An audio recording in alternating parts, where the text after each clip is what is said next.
Hello, everybody out there in podcast land. Welcome to the episode we've all been waiting for. Yes, the final chapter of film franchises. I know that I'm really pumped to see what has made the top 20 in all-time film franchises as far as adjusted gross dollars are concerned. I know I am very excited about this episode, and I know that you. What? Hold on, wait. I guess I need to explain for those people out there in podcast land that have never listened to us before, maybe first time listener. I guess I need to explain that I am your co-host, Barry B-Man Benning, and sitting across from me, I'm Richard Morgan, aka the Morganator, and we are the Film Nobs. We are the Film Nobs, yes. And as I was saying, you know, we've been talking about film franchises for the last 42 episodes, and 42 quality. Exactly, episodes. 42 quality. Well, I think we do have to be honest. When we first started this franchise, talking about the most popular film franchise of all time, we were actually worried that we wouldn't have enough This is true. material to get through one or two episodes. Here's something you're not going to hear either one of us say very often. We were wrong. But we have reached this today, the top 20. We have reached or we are reaching the summit today. Mm-hmm. Our film franchise topic became a Film Knob franchise. pretty much, I guess so. Except we haven't quite seen the dollar signs that any of these film franchises have Yet. Yeah, that's right. I love you.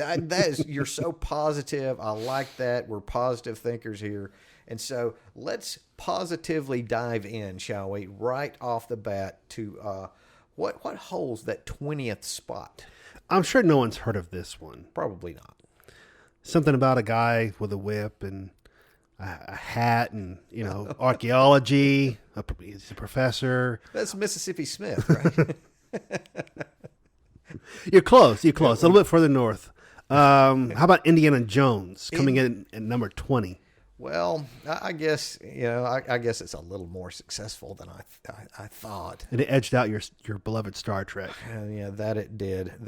I can't complain for the most part. For the most part, most of these are solid films. The first one is an all-time. I mean, it's an all-timer to me. That first movie, I can remember going to see that back in 1980 at we had a theater where I saw it. It was like I think it was the last Cinema 150 in the country at that time. This huge curved screen, and it was it was just so awesome watching that movie. I've seen a few movies there before they tore it down. Before they tore that beloved institution down. They didn't tear down Indiana Jones, and they still haven't. I was about to say they still haven't torn down Indiana. They're trying to actually they're rebuilding it back up as we speak. Correct? I mean, we're a couple of years away from. As far as I know, the last I heard, 2021. So 2021. Okay, so and Indiana Jones will be. Oh my gosh, how old is Harrison Ford now? Well, let me just ask our assistant. Hey Siri, how old is Harrison Ford? Harrison Ford is 76 years old. See, that was easy. Wow, we don't pay her enough, do we? So he's 76 now. He'll be 70 at least, right. 78 when that movie is released. Look,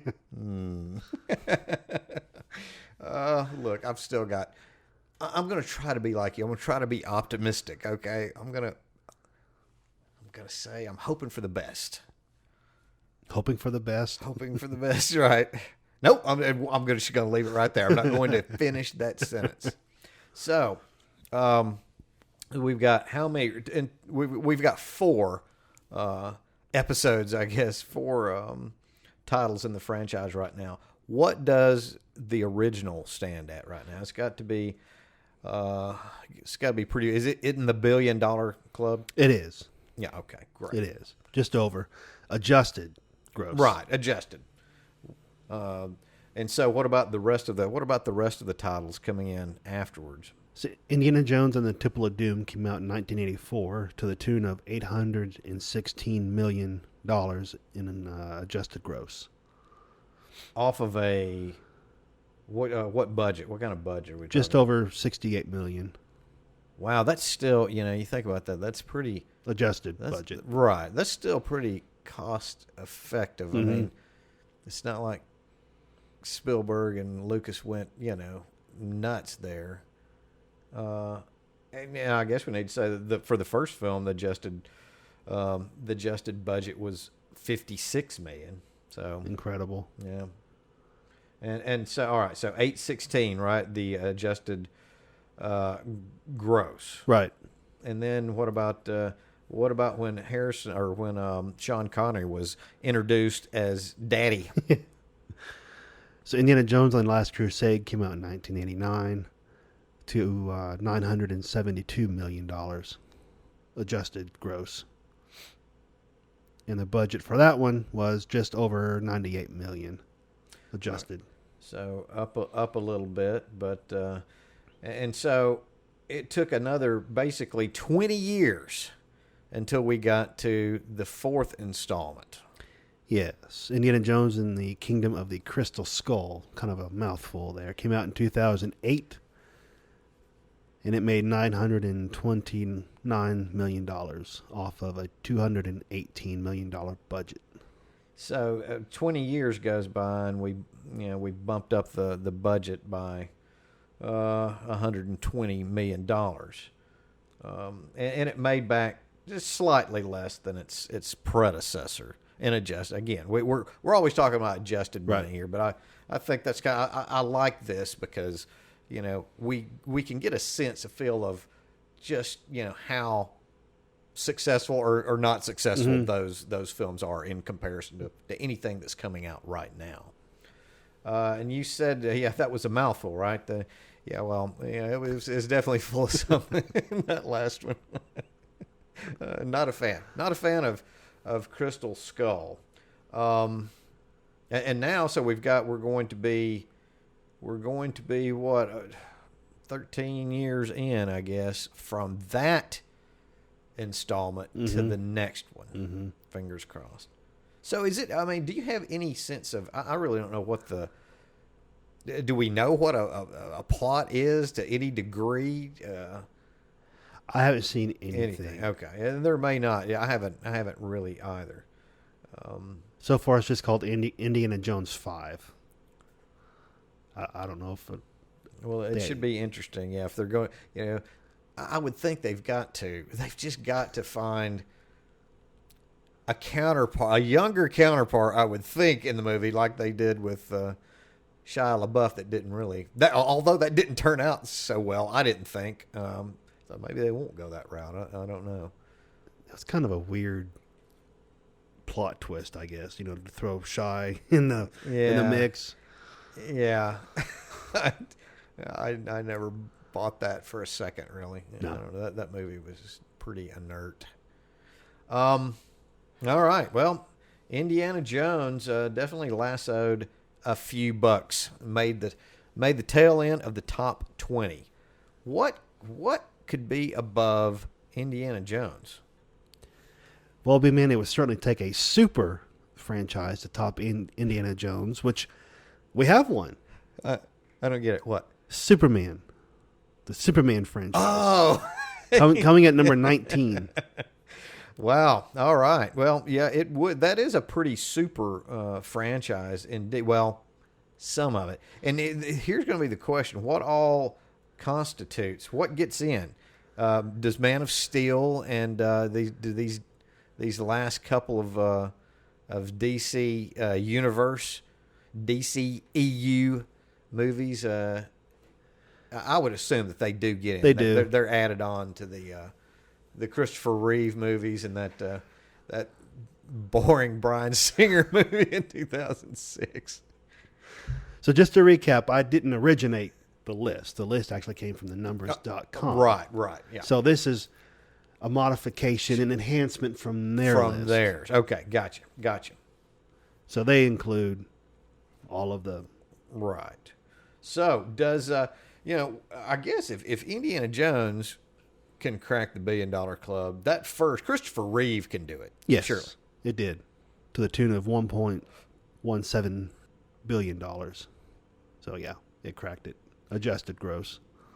But I'm looking here, unlike the original Indiana Jones, it looks like they spent a pretty penny on that first movie, adjusted. Well, because I can remember when that movie came out, there was a big deal about how much Marlon Brando was paid to play Jor-El, right? Mm-hmm.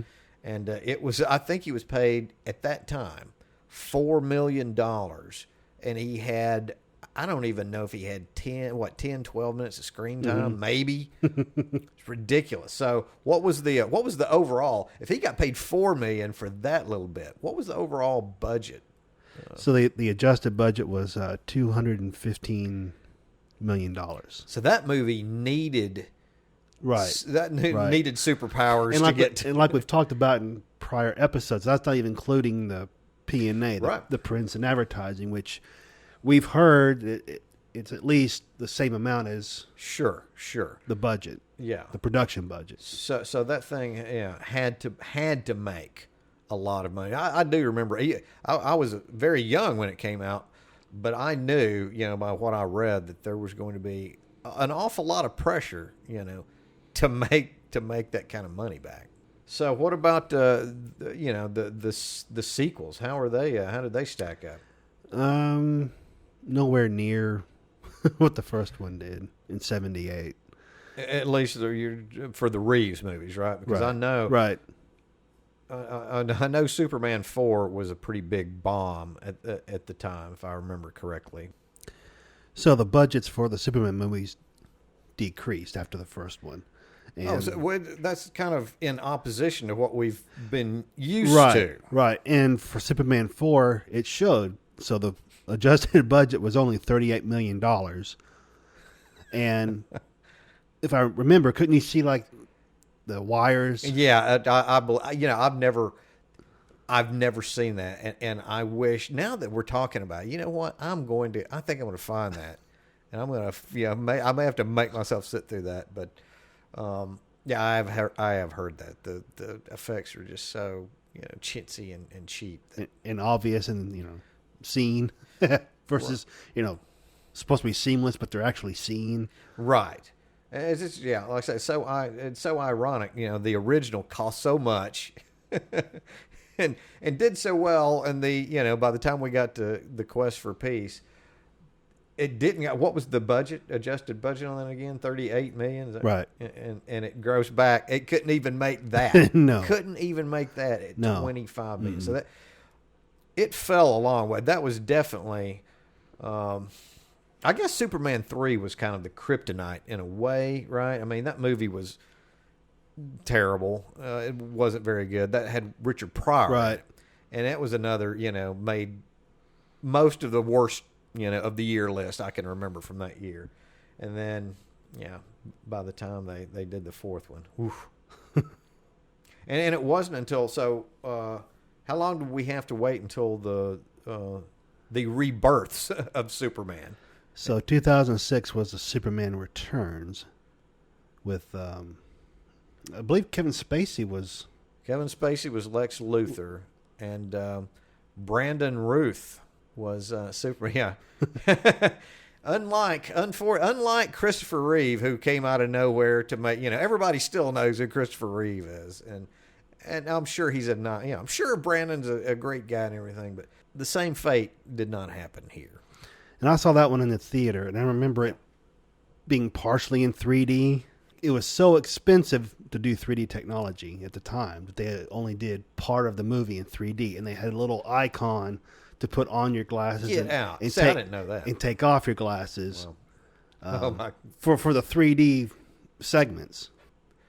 I remember that I don't remember much about it. That's I can remember being pretty bored. I want to say during it. I remember thinking that Spacey's performance was pretty good. I thought he did a pretty good job as Luther, but. Well, all through the movie, I kept wondering, okay, when did Superman leave to return? It's like, did I miss one? Well, he returned from, the catastrophe that was Superman 4, the quest for... He had to leave after that movie. I believe they pretty much ran him out of town on the rails. Well, I don't know if that movie made a true profit, but at least, I think made its production and P&A budget back, so... Okay. It didn't go the route of Superman 4. So in comparison to that, it was up and away for Superman. Right. So did Superman continue that upward climb when we get to the DCEU movies? They did. So 2013, Man of Steel came out to the tune of $728 million. So even though it wasn't even close to the original Superman of 78, it was still performing well. Yeah. I guess so. Although, it seems like that it still kind of had that stink of it didn't do as well as it should have. Right? Am I reading that? Do I remember that right? It's just like it's still. Yeah, I think so. I think so. But because not only they were getting compared to the Marvel movies as well, not just in money, but in quality of right. And generally, it was considered. Well, it didn't make as much as some of the Marvel movies, and a lot of people didn't think that it was as good. That it. I mean, fair or not, there's always going to be that comparison between DC and Marvel. Absolutely, at least right now. In the last. Well, I think there's always been. I think there's always, even when you talked about when I was a kid, the comics. It was still cliquish. It's more, right. Are you DC or are you Marvel? Even way back then. It's like Star Trek and Star Wars. I'm really old. Yeah. So what did? So Man of Steel brings in 728. Is that right? Mm-hmm. What about the Dawn of Justice? Batman versus. So adjusted, it almost cracked $1 billion. So it was getting there. It was getting there, and that's still. And the budget was $265, right? Mm-hmm. $265 mm-hmm. with a return of $919. Well, that's What did you personally think about this Superman with Henry Cavill? Following Christopher Reeve is a difficult act Agreed. to follow, no matter who you cast. I thought Henry Cavill did a great job as Superman. You know what? I'm going to agree with you. I thought he was the best thing about those movies. I thought, and I think he as an actor, he's one of those actors that kind of hasn't really got, hasn't had the best of luck with. I think he's always been solid because he was cast in the Man from U.N.C.L.E. movie, and which I thought also was pretty good, and that one kind of tanked a little bit as well. Didn't do the business at least that was kind of expected from it, but yeah, I think he's been good. I just hope he doesn't get typecast as only being Superman.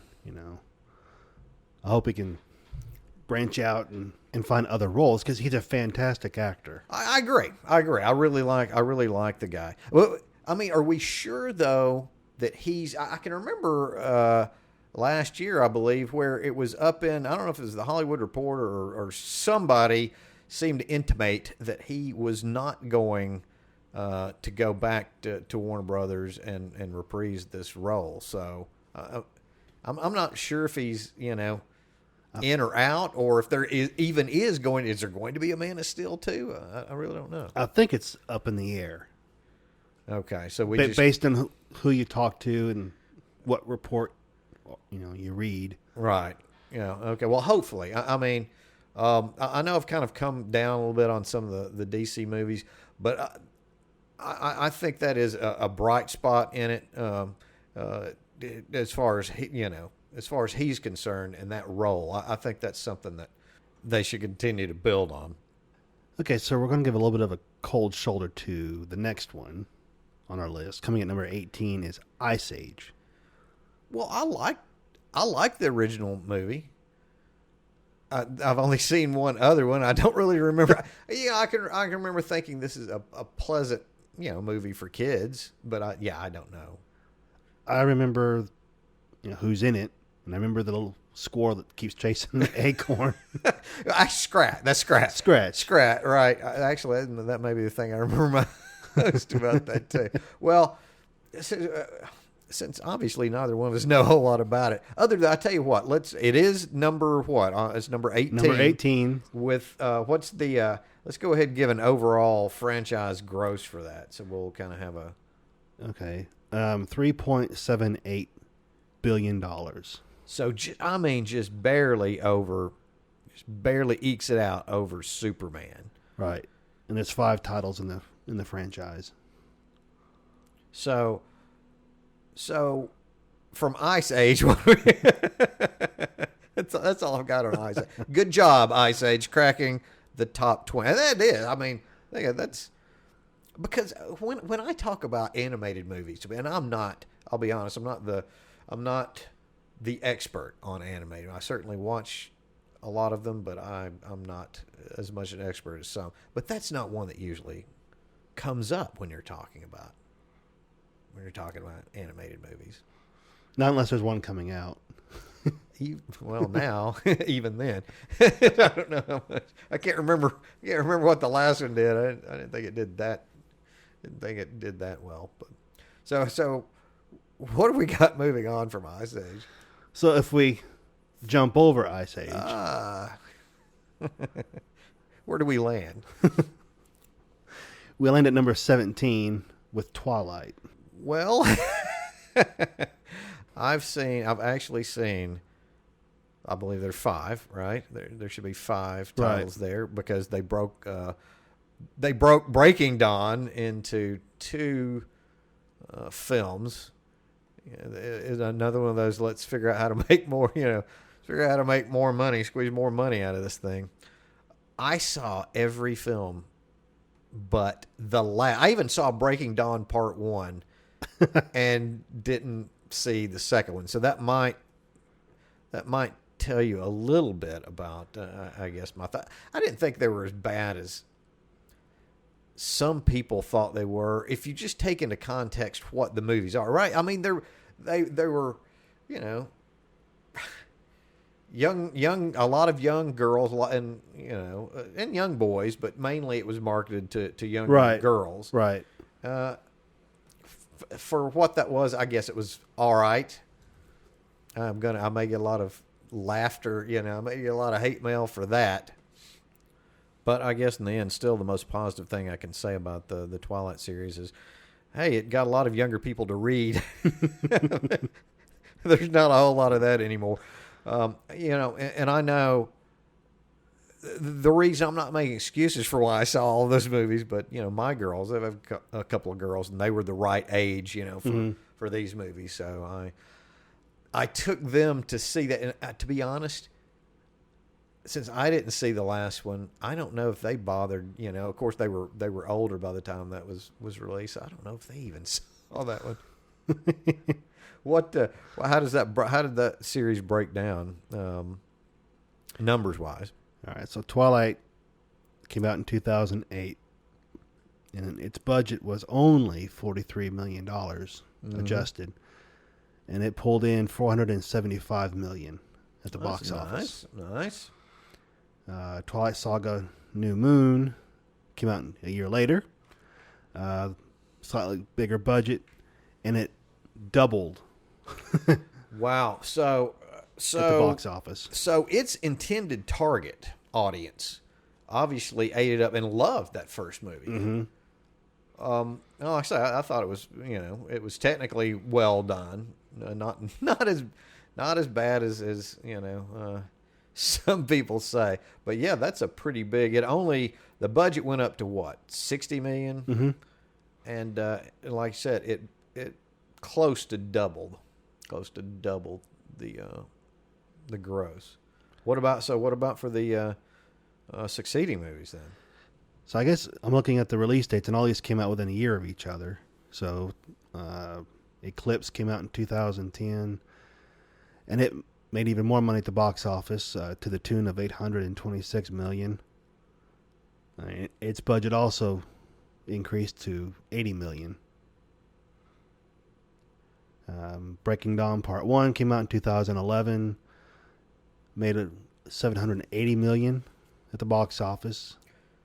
It looks like its budget it jumped there right. from the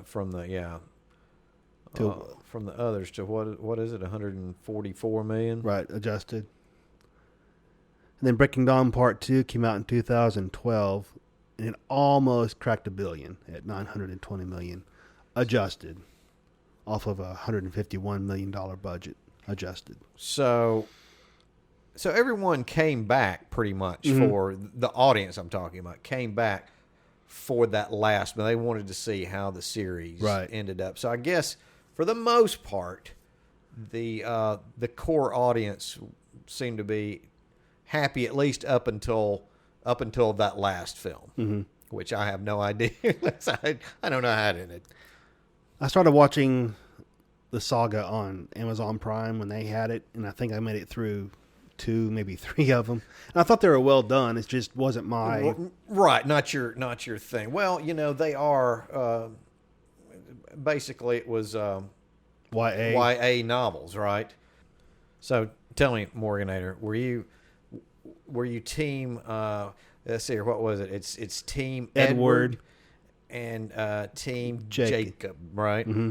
So which one were you? Team Jacob. I was pulled for the werewolf.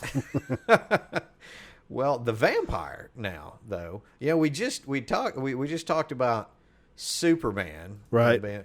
But as far as Team Edward goes, the actor who played Edward in that series, Robert Pattinson, he's just been announced fairly recently as being the new Batman.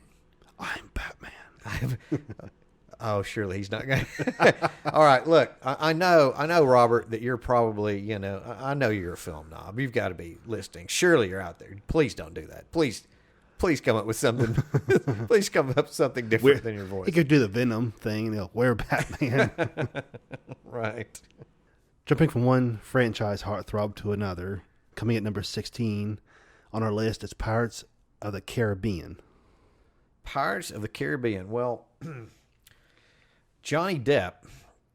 I assume that. So you're well, you could. Orlando Bloom was a bit of a heartthrob. Okay, so heartthrobs. Yeah, right, heartthrobs. I don't know if we can put Jeffrey Rush into Stellan Skarsgård and a couple of others, but those two, yeah, definitely. I like that. I like the first movie pretty well. Depp was great. That character, Jack Sparrow. He hit goal with that character for sure. But my thing about it, I haven't liked any of the other movies. Not one. Wow. And I still think the first movie is a little overrated. And what's weird about it is it seems to be the kind of movie I would like. Mm-hmm. But there was just, I've never been a big fan of director Gore Verbinski. He did The Ring and The Mexican and one of the biggest flops in movie history with The Lone Ranger, also starring Mr. Johnny Depp. And Depp also did the voice work in another movie that Verbinski directed that I did not see, Rango. So, yeah, definitely have mixed feelings about Pirates. What about you? I haven't seen all of them. I've seen several of them. I haven't seen the last one. I didn't see Dead Men Tell No Tales. I did. I finally bowed out after on Stranger Times, and I'm really surprised I made it up to there because they're really long and bloated movies. They're very long. The effects are good. I will have to say the special effects in those movies are good. Jerry Bruckheimer producing. Right. So there's good money. Yeah, there's good money. They spend their money. You can see a lot of it on the screen. And I thought Keith Richards playing Jack Sparrow's father, right? In the third one, I thought that was moderately amusing, but yeah, as a whole, what kind of money has Pirates? What kind of booty has Pirates managed to bury away? They've all done well. The first one, The Curse of the Black Pearl, which came out in 2003, brought in $710 million, adjusted at the box office. And the adjusted budget was $193 million. So it did really well. Dead Man's Chest came out in 2006, and it cracked $1 billion at the box office. So the second one is a member of the $1 Billion Club. It is. I can remember when I got out of Dead Man's Chest after the movie's over. I felt like I had dragged a dead man's chest because that movie is also a member of like the 2.5 hour club. Oh man, that thing would not end. Like several other things we know of recently, right? So how did the rest of the Pirates fare? It went downhill from there. Yeah. At World's End, it came out in 2007, and it brought in $816 million. So not a terrible drop off. No, not at all. Then On Stranger Tides in 2011 brought in $718 million. So it's $100 million less than At World's End. And Dead Men Tell No Tales in 2017 did the worst out of all of them, bringing in $581 million. Again, all adjusted grosses. Yeah, I think one thing we need to mention too is, talking about those are good numbers, but those adjusted budgets are something else too. Yep. It's, they had to make that kind of money because what we're looking at, Dead Man's Chest budget was basically $285 million around there. At World's End, $369 Mm-hmm. and Good Land. So on Stranger Tides, according to the adjusted budget, would be $464 million. I wonder if this has somehow got P&A included into it, because that's a lot of money. That's a lot of money. So we ready to climb out of Davy Jones' locker of of the Pirates of the Caribbean franchise? We are. So we're going to be a little despicable here and briefly talk about Despicable Me and the Minions franchise. Well, I've seen the first two. I don't believe I saw Despicable Me 3. Although, wait a minute, maybe I did. They've kind of they kind of melded in together with me. It's not like again, kind of like the Ice Age thing, right? They were good and entertaining. The first one was even kind of, it kind of a little touching. Right. I'll have to say that. Heartwarming, Yeah. Heartwarming, yeah. And the other, either one or two that I've seen were competent, and had their funny moments, but I kind of, they didn't stick out.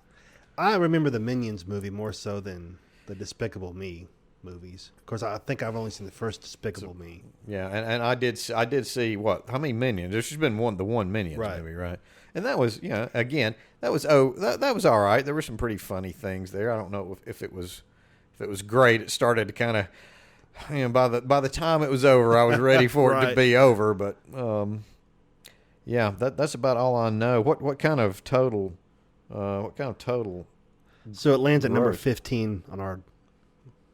See, that's pretty good. About 50. I would have never. Now, if you would have asked me where this franchise would have been before we started this, I wouldn't have. I wouldn't have either. But again, I guess the worldwide box office gross, that's where, it's just raking it in across the seas.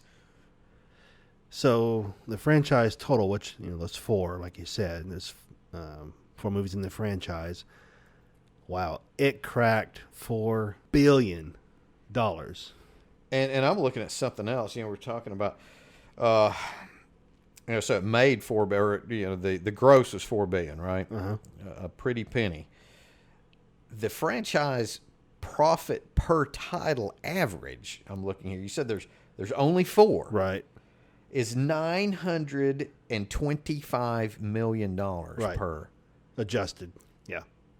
I would never stop. That would just be my job in life, is to keep Steve Carell.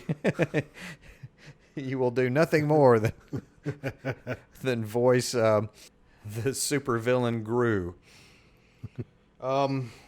So what about what have we got after Despicable Me and Minions? What's up next? So we moved from a super villain mastermind, right, to an organization dedicated to stopping masterminds. Nice. Coming at number 14 on our list is the Mission Impossible franchise. Okay. Well, I think it's a good lead-in now that I think about it, from Despicable Me because I thought the first Mission Impossible was a pretty good movie up until the last, the last reveal, the surprise ending that I won't exactly say, but I found that surprise ending pretty despicable myself. Like, way to crap all over the, the memory of the television show. I'm all for doing something different if you're going to reboot something, right? But don't tear down completely, which is what I thought that did. What has brought you, to the core subject? Yeah. So no spoiler. I'm not going to, well, no, I won't do that, but I should. No. And I thought the second movie in that franchise was pretty despicable too, and it was just because it was a bad movie all the way around. Mission Impossible 2. John Woo directed that movie, right? He came over and directed, the Hong Kong director, came over here and directed several movies. And he never quite, other than Face Off maybe, he never quite clicked over here like he did with his Hong Kong movies. And I thought the second Mission Impossible was just a bloated mess. And then, Miracle of Miracles, the third one, J.J. Abrams, reboots this series, and it worked. I thought the third one worked, and they've just gotten progressively better. That usually does not happen with any franchise. J.J. seems to have a habit of doing that. He's got a knack for it, doesn't he? Yeah, I've liked every movie including Mission Impossible 3, and I think they just have kept getting better. I thought Fallout was a terrific movie. It was one of the best movies that came out last year, in my humble opinion, of course. Well, you're not the only one, because apparently they're coming out with 2 more. So Tom has decided to accept not just one mission, but 2 then. 2 impossible missions. 2 impossible missions. Right. Which will self-destruct after we say this. I don't know. I don't know. Like I've said, they've been pretty good. I don't know if they will self-destruct. Although Cruise himself might. This is true. I mean, he's starting to close in on the big 6-0. And he would be. If we're talking about 2 movies, he's going to be. So think they'll perfect cloning by 2022?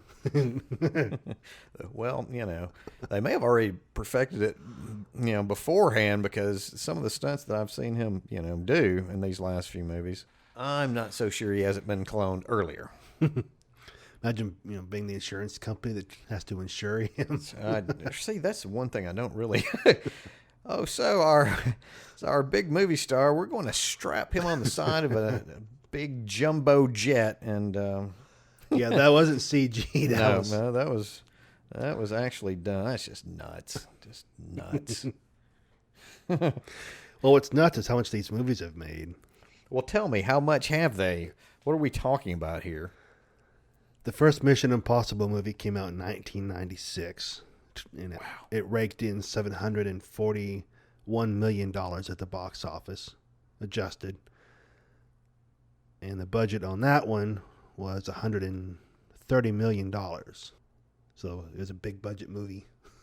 Yeah, and a big return movie as well. Return, yeah. And it looks like the second one upped the ante in both departments. And then the third one, which started to me at least, the resurgence, it just got better after that.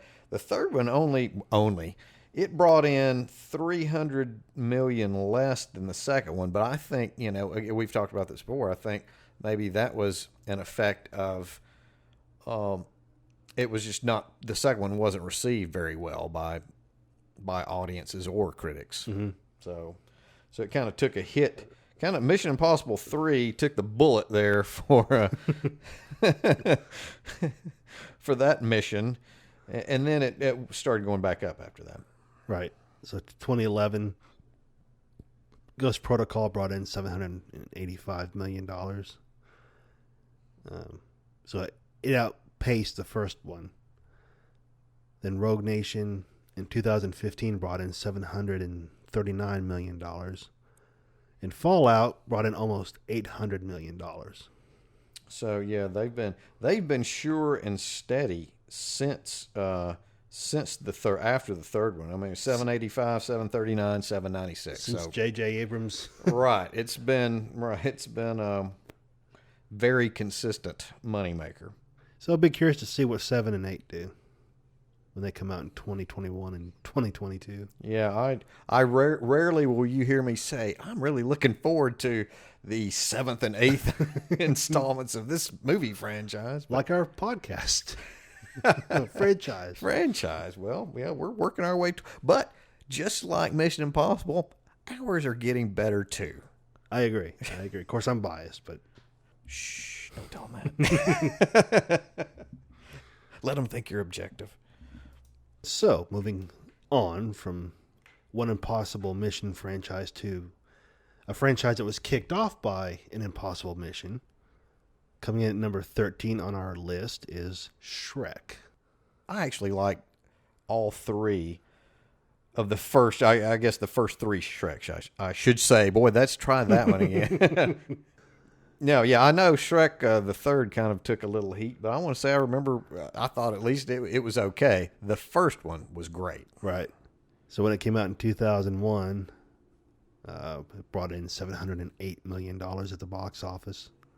So Shrek was released hot on the heels of Michael Myers being in the first two Austin Powers movies. Right.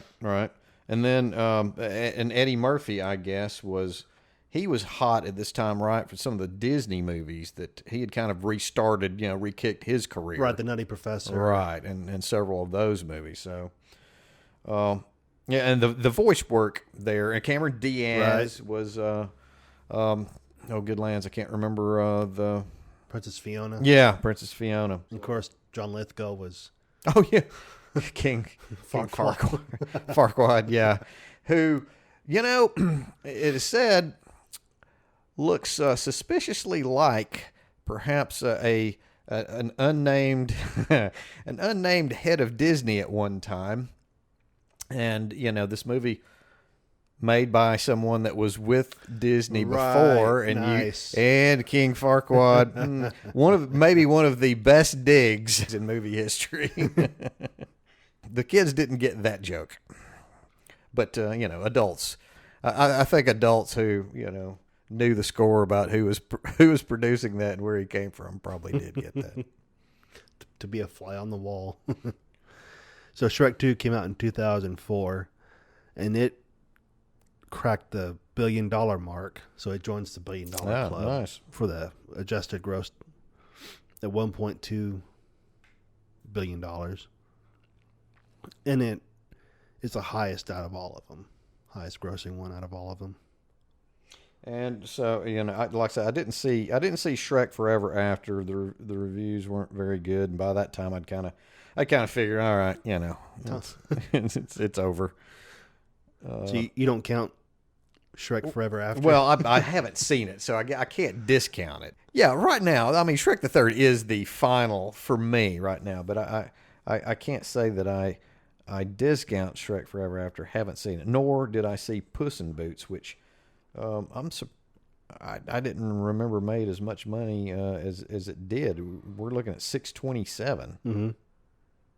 Wow, so Antonio Banderas had that's probably Antonio Banderas' biggest movie in quite some time. So we go from much love, Right.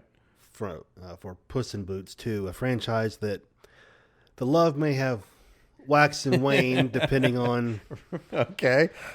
I think I guess what this might be. It's the DCEU. Oh, yeah. Yeah. The DC Expanded Universe, coming in at number 12 on our franchise list. So, yeah, you're exactly right. Love has kind of waxed and waned, come and gone, depending on who you talk to. Yeah. So what was the opening salvo of the DCEU? Was it this? It's what we talked about previously. Yeah. Man of Steel. Man of Steel. Okay. 2013. Well, it came in with less than a bang for me. Although, like I said, I certainly enjoyed Cavill's take on Superman, and I have enjoyed it. I thought the movie was a hit and miss, like a lot of Zack Snyder movies. You know, his hand was kind of guiding the early part of the DCEU, right? And I just never felt it with him. I just his tone, you know, with DC is just so it was so gloomy. I understand a little, I understand a little gloom and a little to try, and it needed to try to set itself maybe apart from Marvel as maybe a little darker and more complicated, a more adult, Right. a more adult comic universe, but just never quite gelled at least while he had his hand in it, really, for me. What about your take there? Oh, this is the part where I say something. Okay, all right, here we go. It's on. I'm not as critical, I guess, of the DCEU. I've enjoyed all the movies. That I didn't necessarily enjoy Justice League.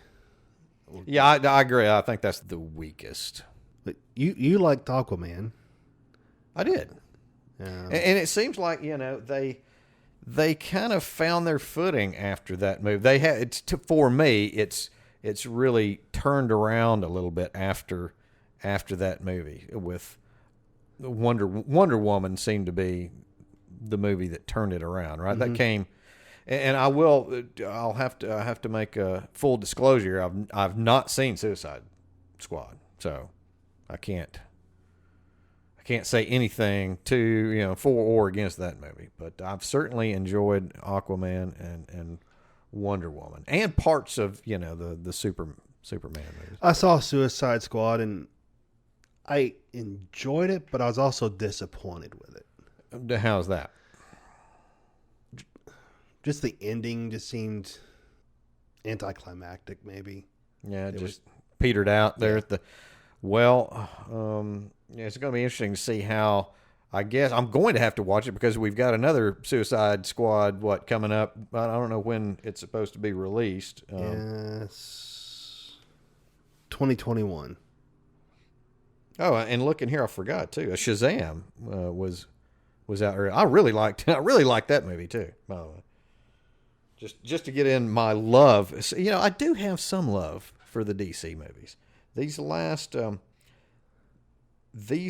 three, I really can't remember what was released. Was Wonder Woman released before or after Justice League? They're both 2017 movies. Mm-hmm. All right, so like we talked about before, Man of Steel was released in 2013 to the tune of $728 million at the box office. Batman vs. Superman, Dawn of Justice came out in 2016. It almost cracked $1 billion at $915 million. Suicide Squad, 2016 release date, made $790 million. Wonder Woman in 2017 made 853 million.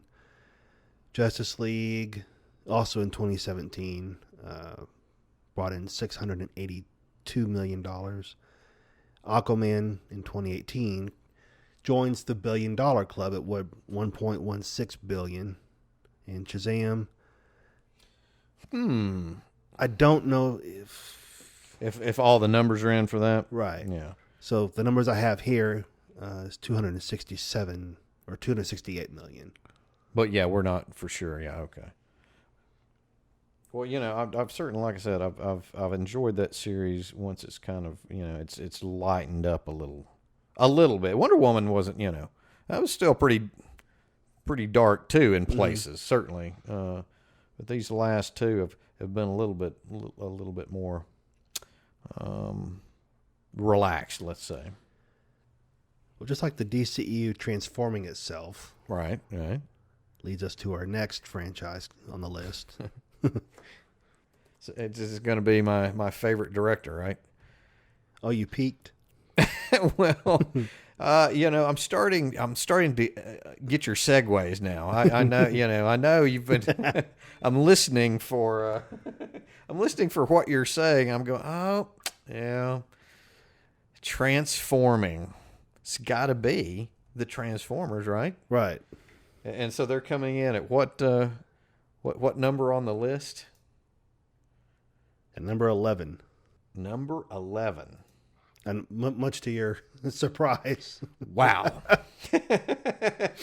Well, I don't know if it's so much surprise as disappointment. Or disdain. Or disdain. There we go. Just put a bunch of diss words. Diss word, yeah. I'll just diss it. I'll just diss it all together. Oh, boy. Yeah, I watched the first one. And I will say that the special effects were fantastic, I thought. Mm-hmm. You know. It's just I couldn't half the time I couldn't tell what was going on in the movie. Michael Bay has no sense of how to, in my humble opinion, choreograph a scene where you understand really the logistics of where you're at within the scene. It's just all, just a pandemonium, just a mess. Oh, but I will get hate mail on this one for sure. Yes, Knobster, you can rant against B-Man's rant. No. Yeah. Go. Yeah, I would actually go. I can take it. I'm a grown man. I can handle it. You can find us on Twitter at Film Nobs. They can also reach us on Facebook. I think you're one. It's amazing. We should have probably done this call to action a lot earlier a lot earlier than where we're at now. But I think you're purposely. I'm peppering. You are.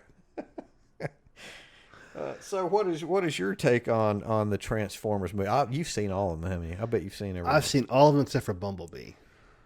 Okay, so you didn't make it out to. I'm surprised. I'm shocked that you didn't. Because that actually, once Michael Bay got his fingers out of it, right, that's actually a fairly decently reviewed. I'm surprised that I didn't see Bumblebee. So am I. just out of spite. Oh yeah, now I'm gonna go see Transformers. Oh man. So the first Transformers came out in 2007. It brought in $871 million, including some of your, money. Right, that's right. Sorry, dang. Can I get that back somehow? Revenge of the Fallen came out in 2009, and it almost cracked the $1 billion club at $991 million. Dark of the Moon came out in 2011. It did crack the $1 billion club at $1.3 billion. Man, oh damn. Age of Extinction came out in 2014. It also cracked the $1 billion mark at $1.2 billion. So that movie cracked because it was my understanding. I thought my memory was that it underperformed domestically here. Or is it just that no one seemed to like that? Even... of course, I never liked the Transformers film series, but I don't know that I've talked to many people, Transformers fans included, that liked Age of Extinction. Even guys that I know that were very big fans of it hated that movie. I don't remember it being that well received at all. Yeah, but it's no matter what, despite all of that, it still cracks the $1 billion. I guess because of the Transformer name. I guess so. And then the last night, it did not join the $1 billion club. It made $627 million in 2017. And then finally, Bumblebee doesn't quite make it to 500 million for right. 471. And those budgets I thought were a little higher. I thought maybe Age of Extinction was even high. I know it's 200. I mean, it's a lot of money. It's $210 million adjusted budget for Age of Extinction. And a 220. So they're pretty much around the same budget, around 250. For each one after Revenge, and except for now, it went way down for Bumblebee. Mm-hmm. A more modest budget, a more modest gross, but also a more modest budget. And I see you didn't include you didn't talk about the first Transformers movie was actually the animated movie back right, in 1986. Which on a $12 million budget made $13 million adjusted. So I did see that in the theater. It's funny. I don't think. No, I saw that. I actually saw that on video. I always got that movie. See, this will infuriate Transformers fans. Probably. I mean, I always got that and the GoBots. Right. Something was it of the Rock. It was GoBots Battle of the Rock Lords. Was that the name of that movie? Anyway, I got those two movies confused. Again, that is at Film Nobs on Twitter. Coming in at number 10 for our next franchise, we'll see if we can turn your disdain into fury with Fast and Furious. Oh, now you've made me angry. Why would you say that? I can't imagine why you would make that comment. Oh, I don't know. One of the main actors in the Fast and Furious movies being Vin Diesel, maybe? Vin Diesel. Oh, yeah, now I remember that guy. Well, yeah, he's about as robotic an actor as those animated or this computer generated robots from the previous from the Transformers. Oh, Vin. So we need Michael Bay directing Vin Diesel and. Oh, I'm out. That's it. Mic drop, gone. see you later. Enjoy. You're gonna have to carry it on by yourself. Take care, buddy. I got things. I want to go. I'm gonna go see Annabelle. B-Man has left the building. Oh, I can't leave you here all alone with all of these numbers. We're in the top 10. We are. We're almost right. There's no way I'm leaving. I've got to see. Thank gosh it wasn't number one. Whew. But all right, it might be after. oh yeah. They're still going strong, and yeah, Hobbs and Shaw is just around the bend. But I will say this: as much as I carp on Vin Diesel, this is another one of those very rare franchises that, at least for a while, got better, in my opinion. It did. I mean, I've enjoyed, as much as I'm joking about, I enjoyed everything from. Well, look, I haven't hated any one of them, really. The second one, Too Fast, Too Furious, wasn't particularly good, but I found some things to like in the original. But I thought once it got to Fast and Furious, the fourth one, 4, 5, 6, and 7, I thought. Wait a minute, which one was the last one? The Fate of the Furious. Mm-hmm. Yeah, up until 7. They were getting better, and then I thought it dropped back down in quality a little bit. I thought this last one was No, one of the poorer the ones. box office numbers reflect your observation and your sentiment. Oh, they do. All right. Well, I like to hear that. but yeah. I've Vin Diesel aside, I've liked the majority of those. They're they don't stand much scrutiny. You can't think of them too logically, but they're very entertaining. They have been very entertaining.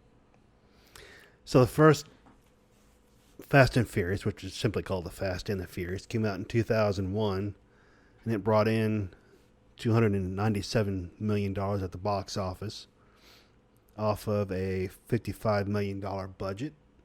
Not too shabby. Too Fast, Too Furious in 2003 brought in $326 million at the box office. So yeah, so it dropped off a little bit, I guess. Tokyo Drift in 2006. Well, but that one, yeah, the third one didn't have, right. That was kind of starless in a way, right? Vin was gone, and or at least mostly gone. He wasn't. Was it Lucas Black? I can't remember who was the main star in that. But it didn't have any star power really behind it. And then Fast and Furious in 2009 brought in $430 million, so it climbed back up. Right. Well, we got our main actors back. Yeah. So aside from Tokyo Drift, they skyrocketed at the box office, and then Furious 7 and the Fate of the Furious both cracked the $1 billion mark, and so they joined the $1 billion club. Furious 7 bringing in $1.6 billion, and Fate of the Furious bringing $1.3 million. Yeah, so these last two really caught on, which makes it very interesting to think of what's going to happen with Hobbs and Shaw. And then Fast and Furious 9. Yeah, so are these for sure, or are these next two for sure? Because I wasn't sure if they'd locked in. Is The Rock going to? Seems like one of them. I know there was wasn't there kind of a little bit of a dust up? Remember in this last one, I think John Cena is going to take his place. Okay, yeah, all right, yeah. I think I remember hearing that. Because remember in this last one, The Rock and Vin had a bit of a feud, a spat on social media. One, each accusing the other of, not doing what they need to do, or backstabbing the others. It was a little bit nasty. They were furious at one another. Oh, I'm sorry. I'm so sorry. I'll edit that out. Hold for edit. Well, B-Man, who could possibly bring peace and order between The Rock and Vin Diesel? Oh, man, I don't know. Well, I have a possible answer. It could be our next franchise. Oh, really? Who also drives a very nice ride himself. Well, that could be several. Trying to compute here. Go ahead, spoil it for me. Coming in at number 9 on our list is Batman. The Batman. All right. Yeah, he might be able to do that. He might be able to do that indeed. All right. So, I'm pretty sure they're going to discount the. We're not going to count the old Batman serials, or well, you couldn't do that, and we're not going to count They made a little feature movie from the television series, but they're probably not going to count that either, right? We're going to go with right, the 1989 Tim Burton movie. Okay. All right, that is understandable. With that movie, I can remember. So 89, right? Right. That was the movie everybody had to talk about. Right? That was the movie. What did you think? Did it live up to all the hype? Remember that movie was hyped.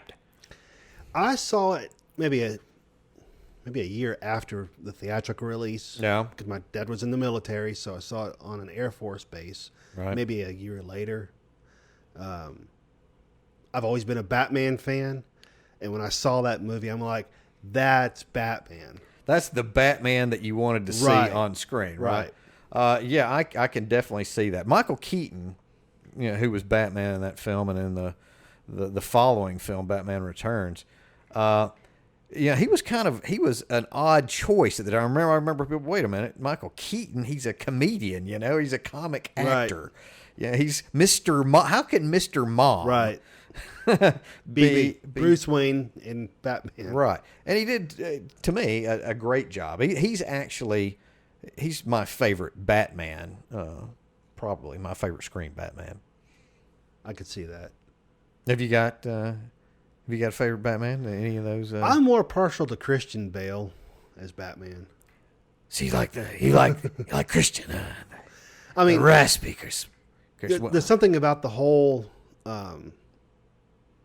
realism that Christopher Nolan pulled together for the Dark Knight trilogy that it's like, if you're going to put Batman in the real world, right, the real dark, right. The real dark, right. Yeah, it was a little dark in '89, but that was really Nolan's take on it was really dark, and that was a different take than Tim Burton's take. Because Burton's take, while still a little dark, certainly it had a lot more camp to it in places. Yeah. And both of those, I like the different spin. It's interesting to watch two different, good directors, have their own take. I mean, it's like what we talked about earlier in a previous episode about Alien versus Aliens and seeing the difference takes that Ridley Scott versus James Cameron, both are great directors and both had a fantastic take on aliens or aliens. Right. That same thing with Batman here. I agree. And, I guess I kind of need to explain my answer a little bit more because, while the first Batman, the 89 Batman, might have been a little campy, certainly with Nicholson's performance, verged on camp. The second one, if memory serves me right, Batman Returns, that was a pretty dark. That's a pretty dark movie. Yeah. But yeah, I've enjoyed most of the Batman movies, and I'm sure George Clooney will agree with me. There's one that certainly is a cut below. Well, it was criminal. Well, George Clooney himself has been quoted as saying that he almost killed the Batman franchise. So right. So how did Batman do in 1989? So it came in with an adjusted budget of $72 million, and it brought in an adjusted gross of $843 million. So that's pretty solid work. That's not too shabby at all. Not too shabby. And I know we've talked about in the past, and we've talked about in this episode about how sometimes a previous installment of a franchise, you might be able to gauge how much people liked it or disliked it by the business that the next one does. But here it looks like we've got something a little different. Batman Returns may have been so much darker and bleaker than the first one. Because I know most people liked Batman, most audiences, the critics were kind of mixed on it, but I see that Batman Returns came in at, a little more than half, just barely more than half of the returns of the 89 Batman. Yeah, I don't know why. I mean, it had Michelle Pfeiffer as Catwoman, and that was certainly a high point of the series. It was for me.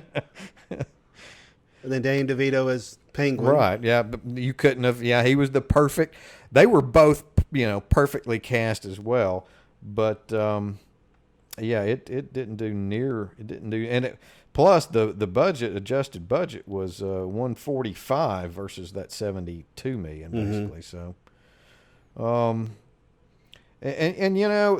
other Batmans in that first run of Batman movies were kind of in that same ballpark, right? That 350 to 500 million range. But then comes Nolan.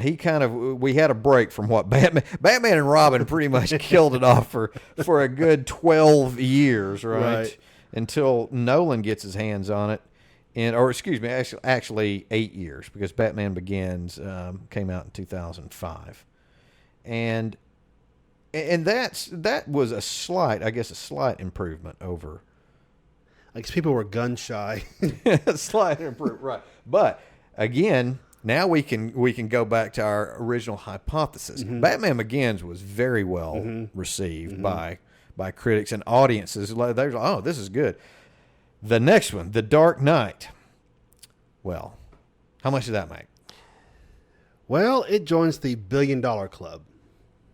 That is not too surprising. And so did the following movie, The Dark Knight Rises. They both hit the B. Yeah.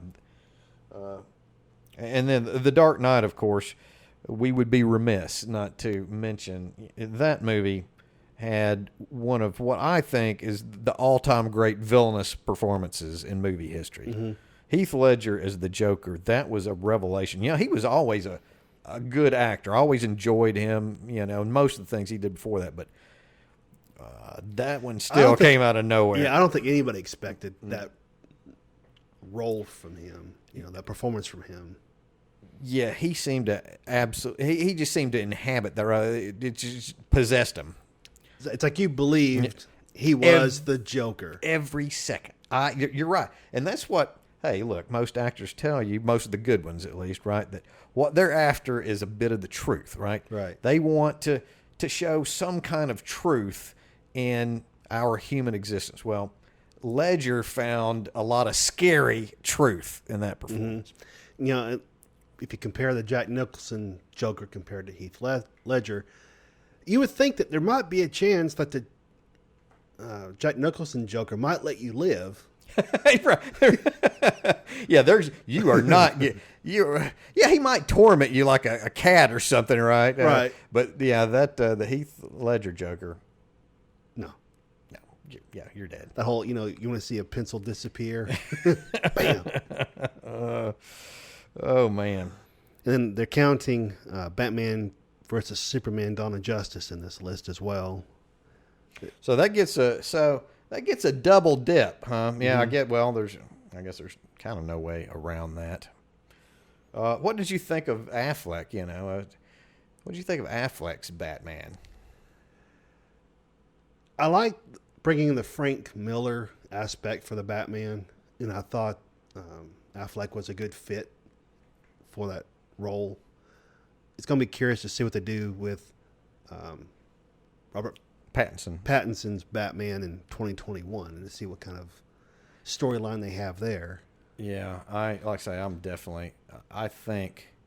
think he's going to be the right guy. I think they've got a good one in Pattinson. Pattinson's shown his chops, so here in the last couple of years with some of these smaller independent movies. So, all right. So, what have we got coming up after Batman? We're going from one superhero who gets around swinging on a grappling hook to another superhero who's a web slinger. That would be my spotty senses are tingling right now. I think I know this. So Spider-Man, once again, Marvel tops DC by one at least this time. In the number 8 spot. So we're starting with the 2002 Tobey Maguire Spider-Man, right? Right. Well, we are in the top 10 now, right? Right. So it's looking like from Spider-Man, all of the Tobey Maguire Spider-Man are in the $1 billion club, including 3. That might be the most shocking thing of all. It might be. You're right. It might be. Yeah, it actually by 27 million. It outperformed Spider-Man 2, which most people, acknowledge is a pretty darn good movie. Yeah, it beat it out by 27 million. So what was your? I like Spider-Man. I like the first Spider-Man. Tobey Maguire's pretty good Spider-Man. Mm-hmm. Spider-Man 2 was to me that is one of the better. To me, as one of the better superhero movies. I love that movie. I mean, they've all been enjoyable. I'm a superhero geek, I guess. So. Right. All right. So So I'll put this. Let me try it this time. I'll try once again. Who's the better Spider-Man? Is it Tobey Maguire? Is it Andrew Garfield? Or is it Tom Holland? Wow. I gotta be quicker on the button to ask you. Well, see, I've got an answer. I've got an answer for you. Yeah, if you do that, I'm not going to hem-haw around. I've got an answer. I think it's the one that we have now. I think it's Tom Holland. For me, and I'm not saying anything bad about either of the other two actors. They're both fine actors, and they're both good in those parts. But for some reason, Holland to me just has more of that childlike. I just see Peter Parker for some reason more in his baby face than I do in the other two. I could see that. Yeah, I could certainly see that. And something else. Here's another. I could make an argument. There's an even better Spider-Man. I think the best Spider-Man movie. You could make the argument is the one that came out last year that stars none of those actors that I just mentioned before. It's the animated Spider-Man Into the Spider-Verse, which won the Oscar last year for best animated movie, and deservedly so. That movie. There's not many movies that I'll say are, revolutionary as far as how they, of any kind. And that one is just, that movie is such a movie of the moment. It is now. It surprised you, didn't it? It did. Oh, totally. Because I was like, yeah, I didn't expect anything like that going in. And I was totally fine. I remember after the movie, I just sat there for a minute going, whoa, nice. Yeah, that movie definitely made my top 10 last year. And it's in the top 10 on our list, so. Well, everything works out, does it? Well, Film Nobs know all. Well, that means you'll certainly know our next franchise. I'm just going to let you say it. All right, so moving on from a radioactive, genetically enhanced spider. Right. We move to genetically created dinosaurs. Oh, man. That was nice. Here, let me. Thank you. So, Jurassic Park. Another underperforming Steven Spielberg movie. Coming in at a whopping number 7.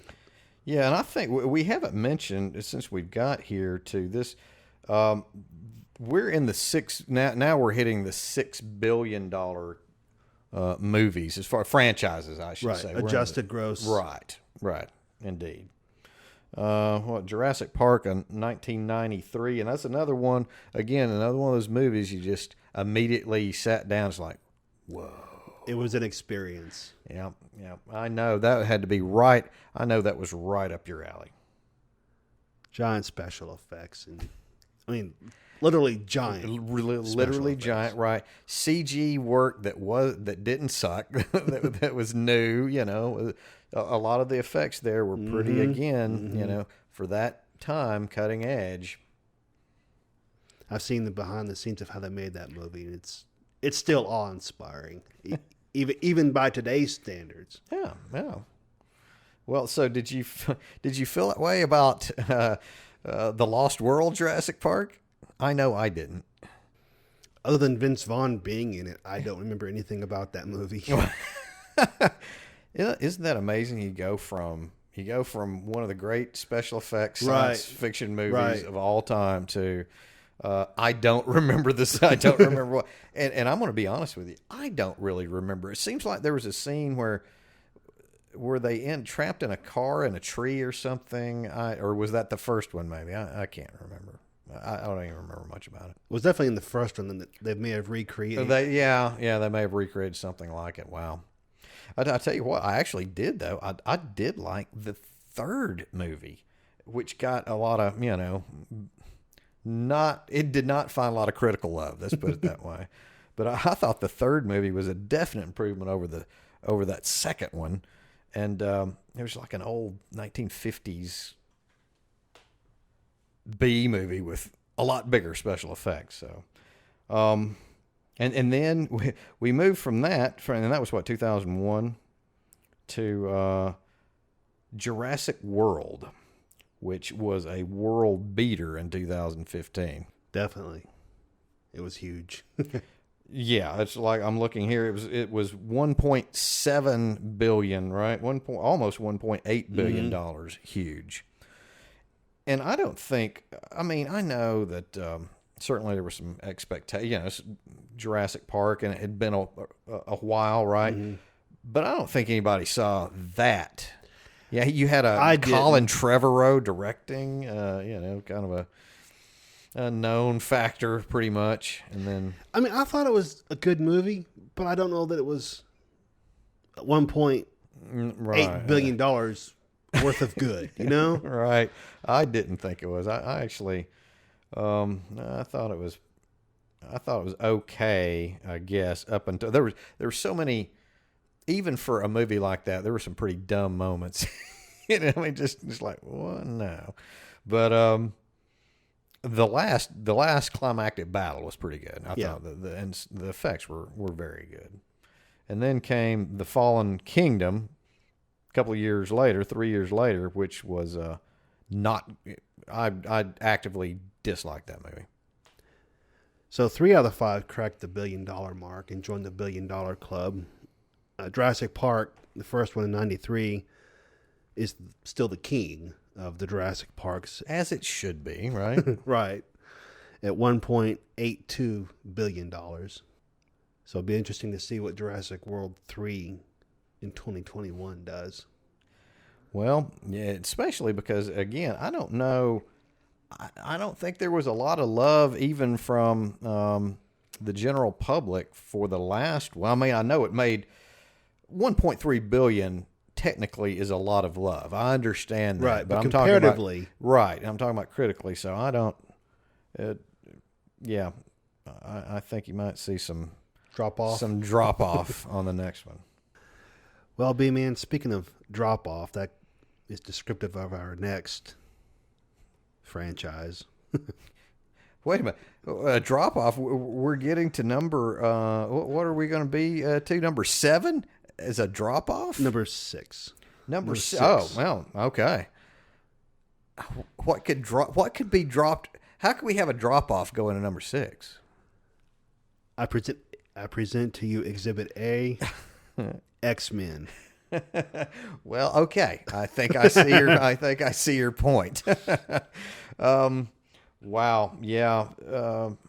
As we are recording this, X-Men Dark Phoenix, which is, closing out this run, I guess, of X-Men movies, has met with a thud. It just fell with a thud. That's all there is to say. The Phoenix did not rise. It did not. It came crashing as it was burning in flames. It fell to the earth. Yes, I'm not. I will have to say that I haven't seen it, so I can't make a critical opinion on it. But it's certainly not received any love from either the critics nor the general public. Really, we'll probably see it in the theater before it parts.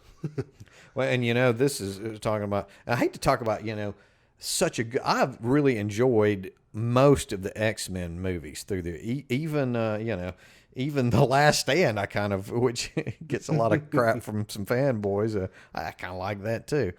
But these last 2 chapters, Apocalypse and Dark Phoenix, kind of a bit disappointing to end this like this.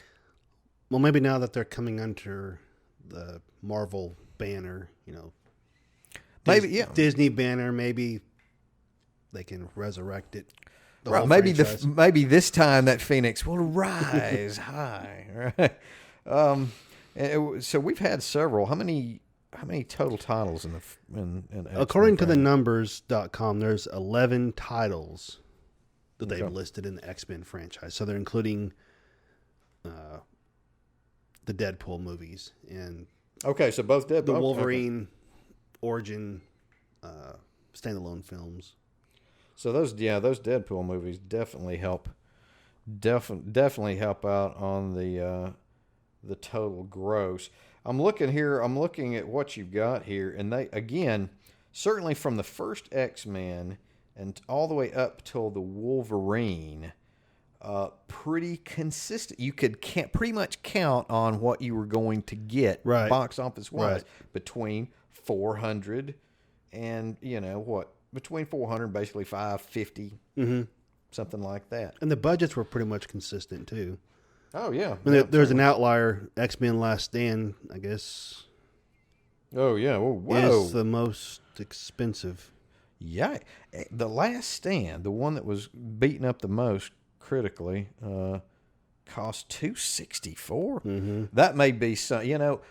It seems like whenever you get a very expensive movie that doesn't, even if it is just slightly off of what people want it to be, when you spend that much money, you're going to get a little more hate, maybe a little more hate in the mail than you might normally. And comparatively, look at Deadpool. The budget on Deadpool, adjusted budget, was 61 million, and it made almost 850 million. Yeah, that's a sweet. That's crazy money. That's a sweet profit. Yeah, definitely. What did Deadpool 2 end up in relation to the original? What did it pull in? About 50 million short. So it was 796 million. Well, that's not too shabby. The budget went up a little bit, but Ryan Reynolds maybe got paid a little more. I don't know. So do we? And we at least we've got at least one more in the pipeline, right? That right. New Mutants. Well, okay. It's been bounced around, pushed back. Yeah, I think the latest is it's going to come out in April of next year, April 2020. So bump back yet one more time. Yeah, that doesn't look very promising. Seems like Gambit might be a bad gamble at this point. Well, I'll tell you what wasn't a bad gamble, even though it was a gamble at the time, for our next franchise. Coming in at number 5 on our list is the Lord of the Rings and Hobbit franchise. So we've made it to the top 5 now, and certainly I can see the Lord of the Rings. I kind of forget about the Hobbit. The Hobbit gets thrown in. Yeah, you've got the Lord of the Rings, right, and then the Hobbit. I say that, and I actually didn't. I didn't dislike the Hobbit movies, but it's the Lord of the Rings. It's the Lord of the Rings, right? And the Hobbit. Yeah.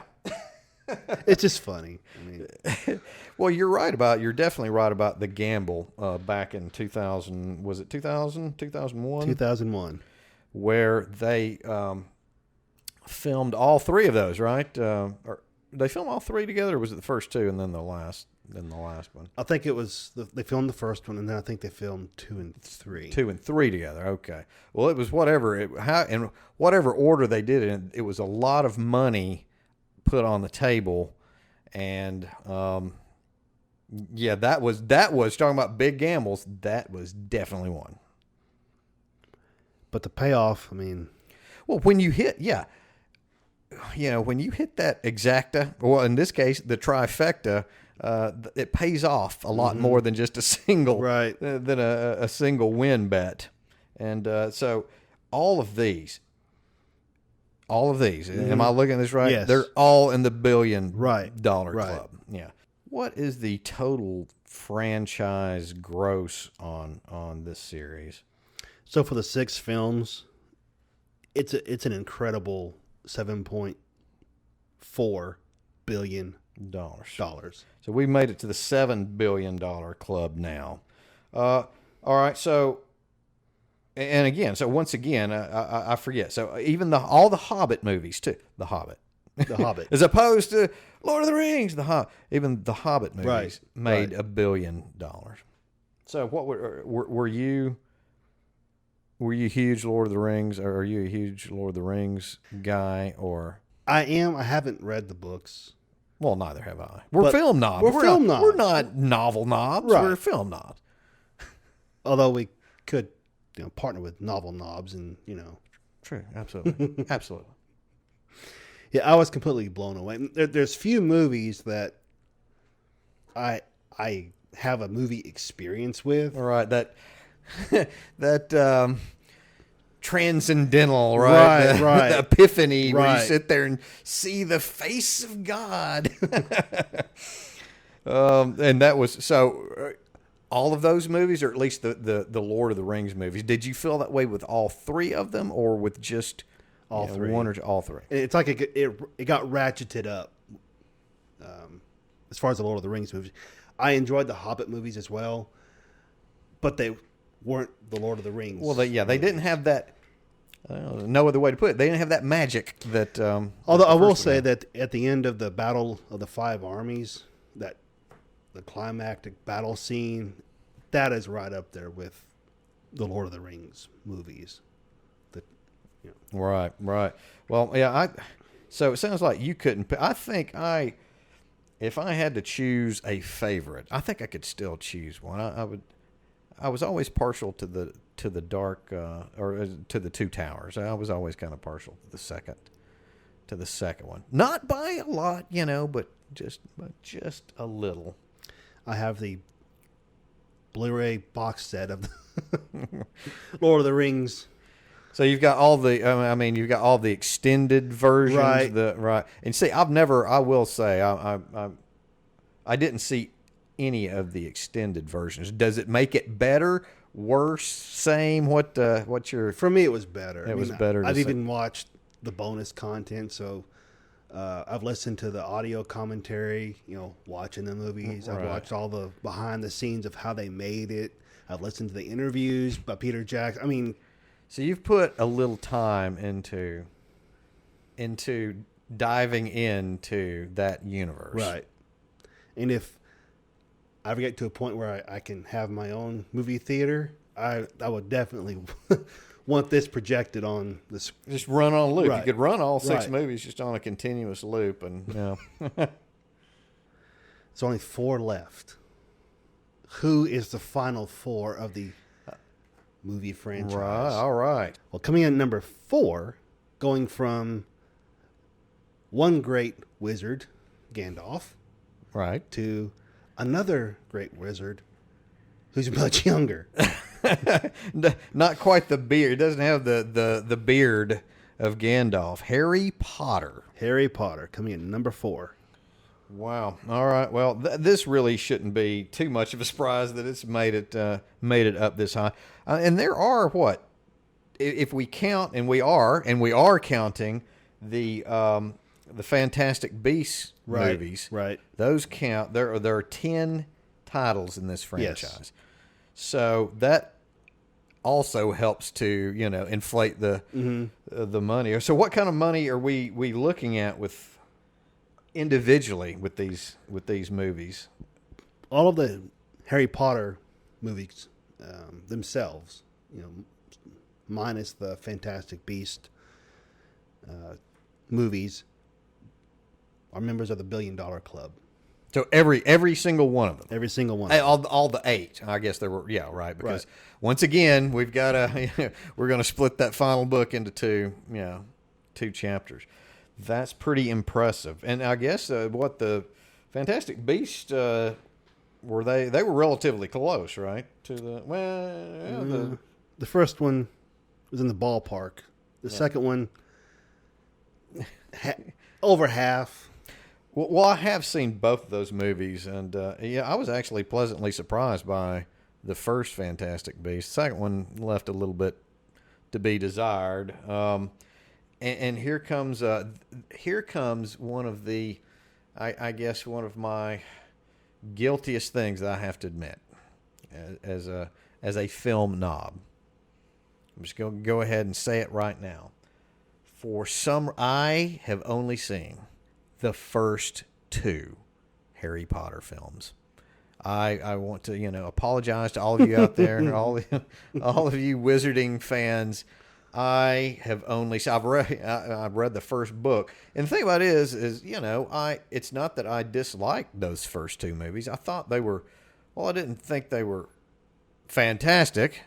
I thought they were fairly well done, but so I missed the third, right? So I saw the first two, and then here comes the third one, which one, Azkaban, and I'd missed it at theater for whatever reason, and I said, well, all right, that's the movie you see at the theater, right? So what I'll do is I'll wait till the video comes out. I'll see that one before, when the next one comes, I'll see Azkaban right before the fourth one, Mm-hmm.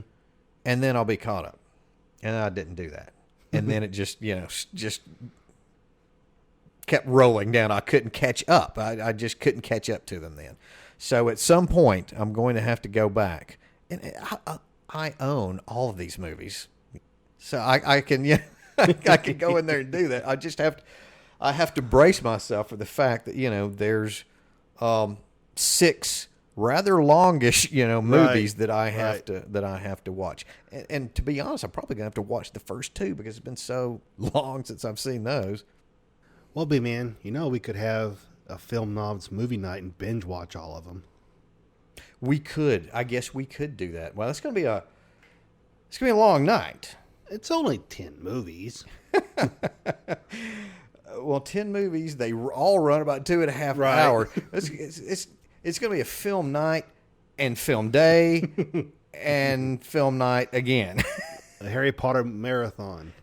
Yeah, it's going to be a long one, but I do need to do that. I mean, I'm a film knob, right? I've got to see all of the Harry Right. You must. I must. And our knobsters out there may hold our feet to the fire. Right, exactly. and also,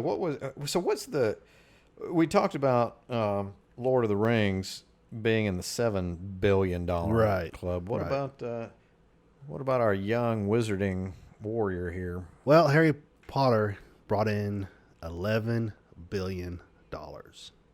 11 billion with a B. To land and it. this is the film franchise. Nothing to do with how much money the books have made, how much the theme parks, the merchandising, or the Legos. Yikes! And I see here that so the franchise profit per title average. This is the average profit per title is what $9.45. Right. Yeah, that's it's pretty good for a 10 movie franchise. Crazy. So what could possibly be bigger than Harry Potter? Well, I'm sure you're going to tell me.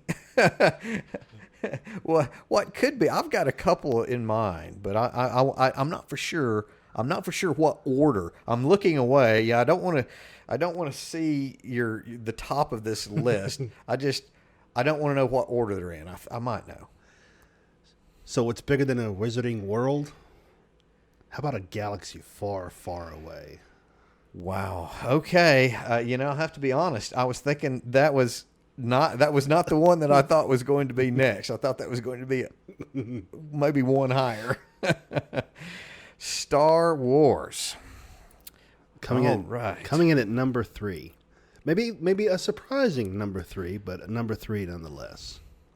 You talk about movies that mean something to you. How did you put it earlier? That wow or whatever that factor you were talking about. Experience. The experience, right?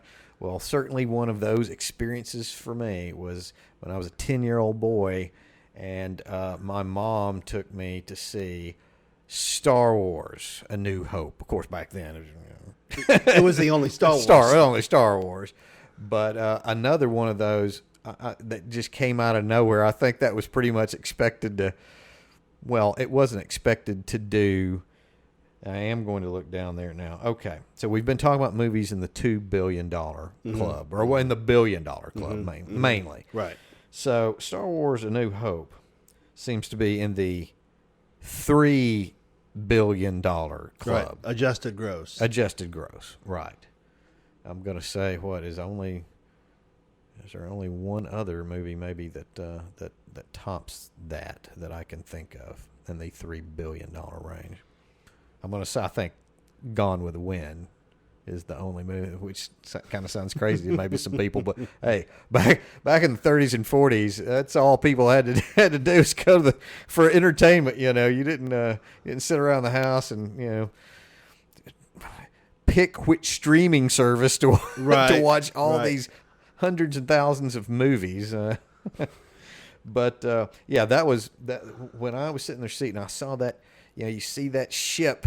The Star Destroyer. The Star Destroyer, right? Just slowly go, forward across the screen, and that scroll is just like, I was like, oh, wow. This is something. Yeah, this is going to be something I've never seen before.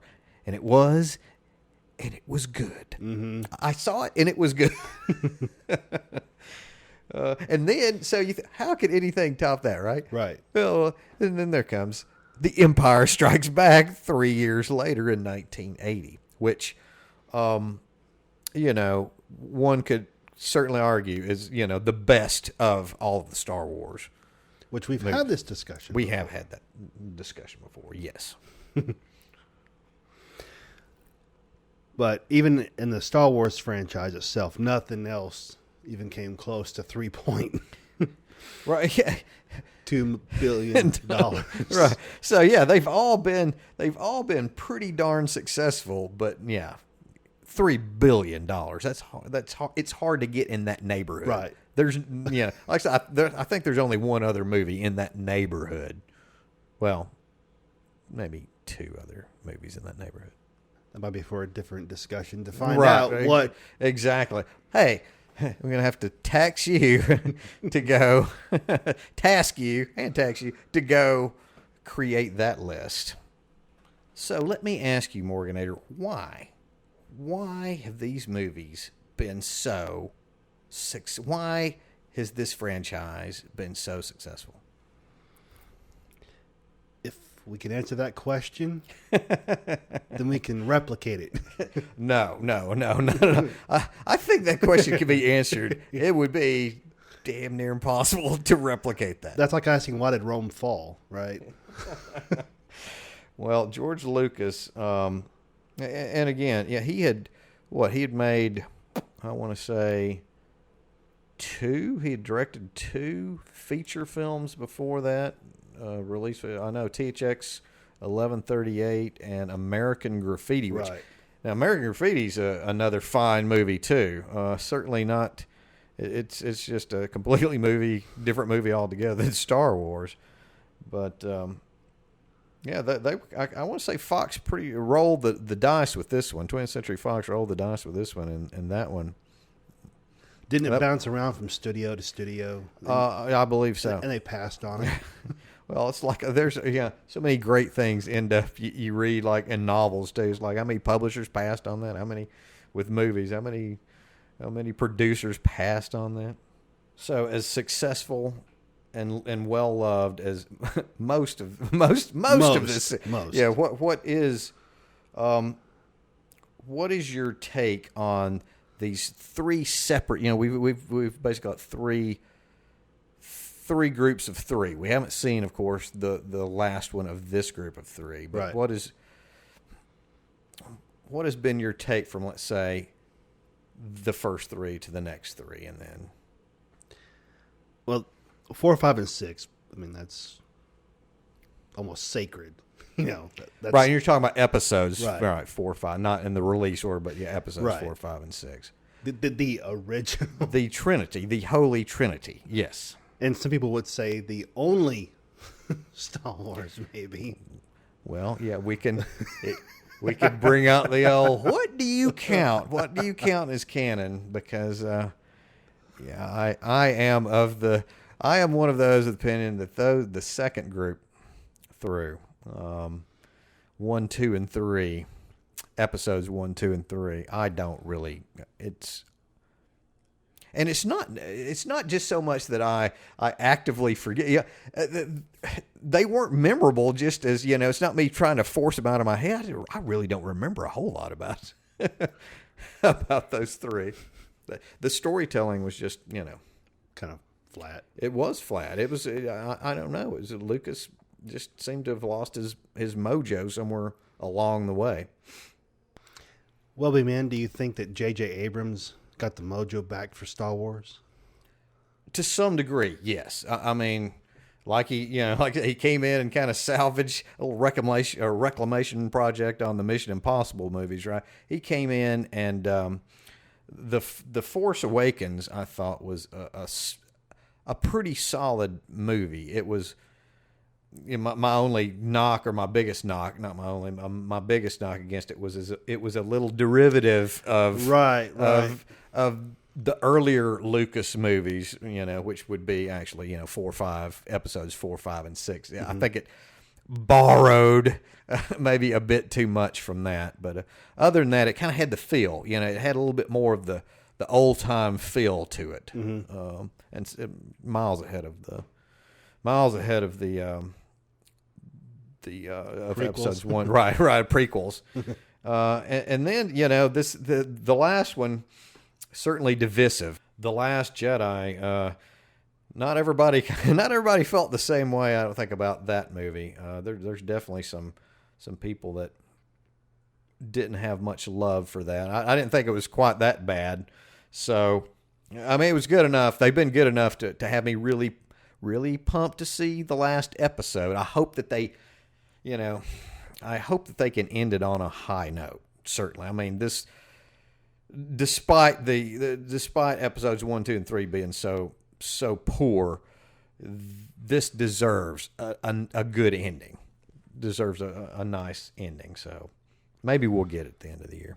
I mean, this will close out 2 major franchises for Disney.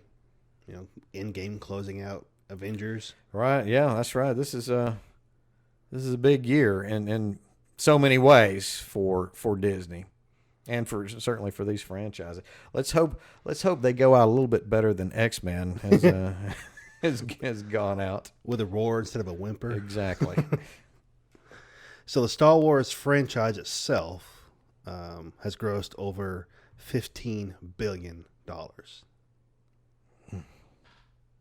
And again, we're talking about these. This is ticket price. This is what the movies have made. Right.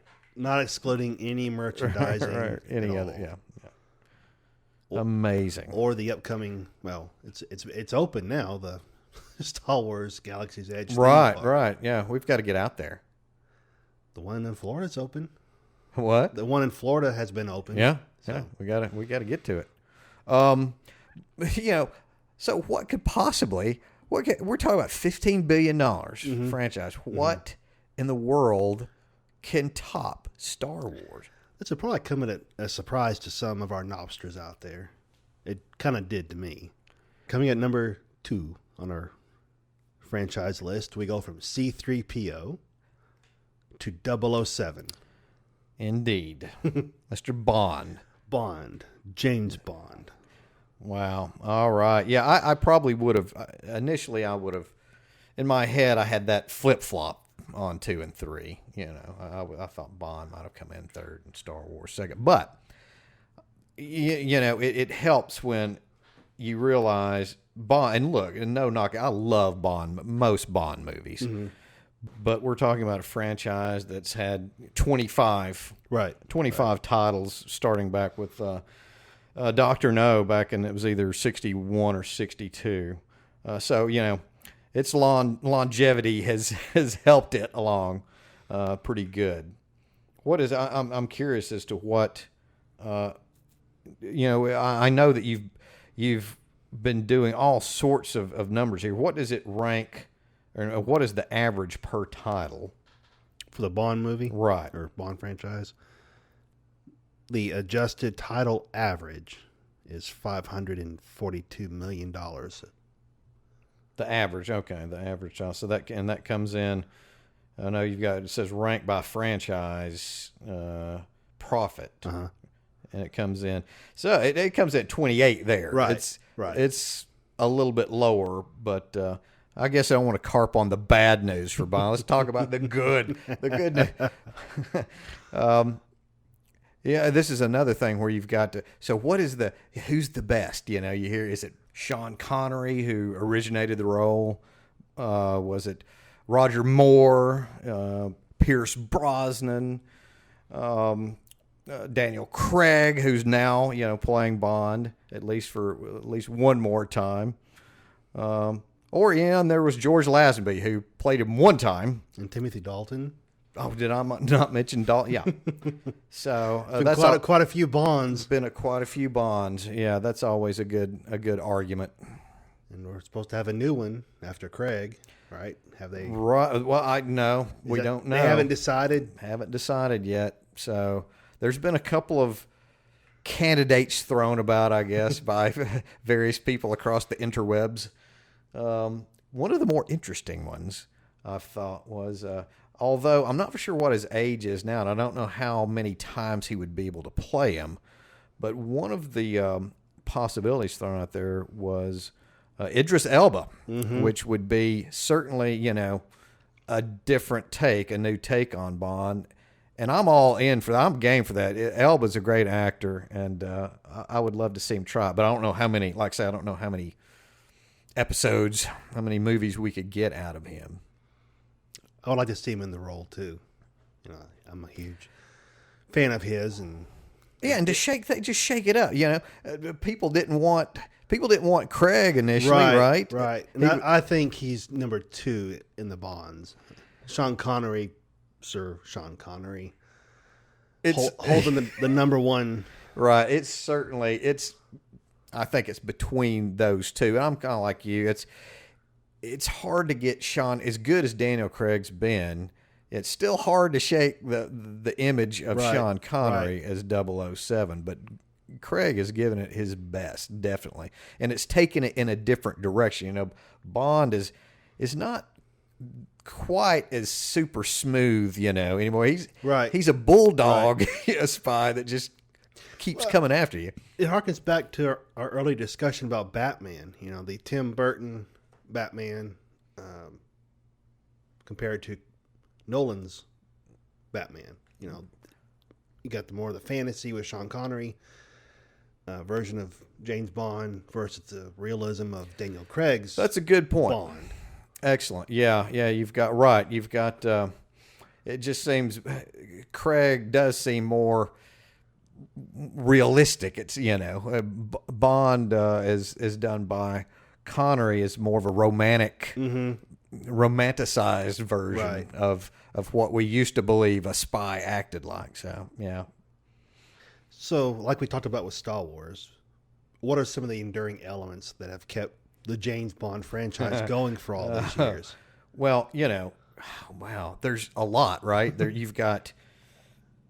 How about the opening sequences and the title sequences? Right. They're all iconic. Right, definitely. And they're all, they're all played out to in the background. You hear these great Bond theme songs by, popular artists of that time.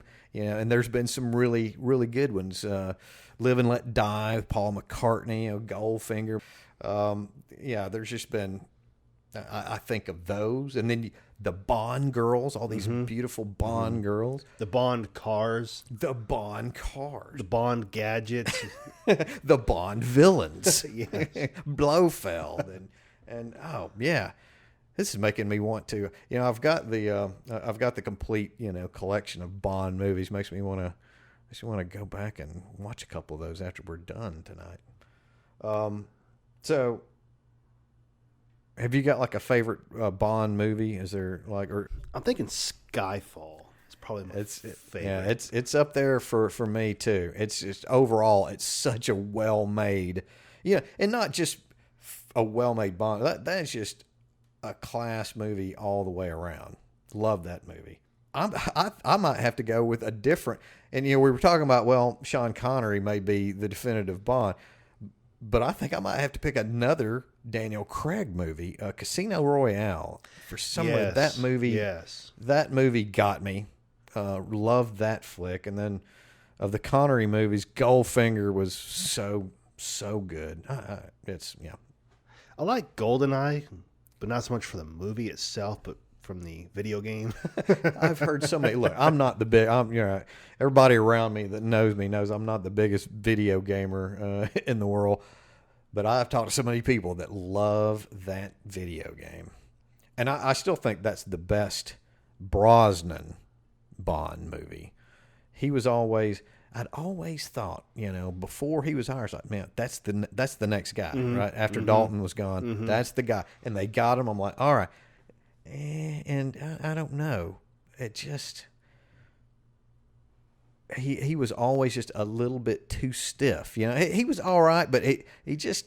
Too proper, maybe? Yeah. Just, I don't know. And then the movie projects themselves, range from pretty good, like, GoldenEye, to pretty bad, like The World Is Not Enough. I just,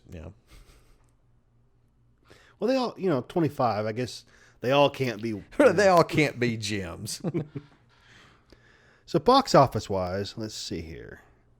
3 of the Bond movies joined the $1 billion club. Okay. What we got? Skyfall and Thunderball and Goldfinger being the other 2. So Skyfall, and then 2 of the earlier Connery movies back in the early 60s. Thunderball, right? Did you say Thunderball? And then those like 65, and then what was the other? Goldfinger? In 64, yeah. Yeah, so the back-to-back movies there. Wow.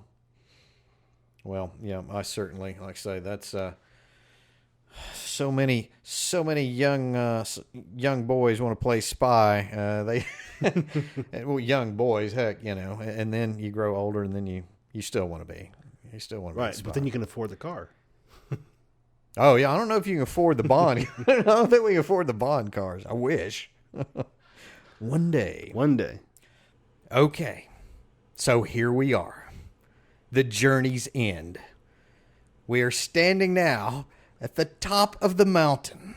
We're planting our Film Knob flag. Proudly. Yes. And what do we see? What is before us? What is number 1? It's amazing. It's incredible. It's invincible. It's marvelous. Well, I'm going to have to say those are clues. Did you say fantastic? So, let us have it. What is the number 1 film franchise of all time? This probably comes at no surprise to our Knobsters out there. It is the MCU, the Marvel Cinematic Universe. Well, yeah, that's not. It may not have been that much of a surprise, but it is glorious. I mean, it is number 1. I think it deserves it. There have been so many great titles. It's kept us entertained for the last decade. And hey, maybe not all of them were perfect. Maybe there were a couple of clunkers in there. But for the most part, it's been a very solid franchise. They've really kept it together. It's been Kevin Feige at the head of all of this. Just did such a terrific job, I think, of holding it all together. It's amazing that one person oversaw. Right, yeah. This guy had a vision, and saw that vision through. And that's tough. That's very tough waters to navigate in today's. Compared the Bond franchise having 25 titles spread over a much longer period of time. 50 or 60 years almost. Talking, 22 titles in the MCU under one banner, one guy in a decade. In a decade. Yeah, that's wow. And when you put it that way, it's so compressed as compared to. There's had to be a lot of pressure, a lot of pressure on that. So, Mr. Kevin Feige, the Film Knobs, tip our hats to you, sir. Oh, absolutely. You mentioned from time to time people who are honorary, film knobs. Well, I think we should definitely bestow upon him the title of honorary film knob. Yes, and if he was here in person, he would join us on the summit, and we would certainly present him with this most prestigious title of honorary film knob. Yeah, I'm sure, of all the great moments he's had, that would be, if he were to do that, that would probably be the greatest honor of all. We can certainly think so, right? Yeah, we can. No harm in thinking of that. So, do you have a particular favorite among all of these? How many titles is it? 20? 22. Is there a personal favorite or favorites of yours, or are you not going to play favorites with this franchise? Well, it's like asking what kid is your favorite. Well, you must choose. Hey, again, Sophie, how many times am I going to bring up Sophie's Choice today? Yeah, you must choose. I'm probably going to, take the default that most people would take. And I'm going to say Avengers Infinity War is my favorite. It would be hard for me to argue against. I enjoyed that one quite a bit, and that may, I think for just sheer, filmmaking skill, that's a tough one. That's a tough one to beat. But again, so many great movies, so much entertainment, and it's really going to be interesting to see where this go.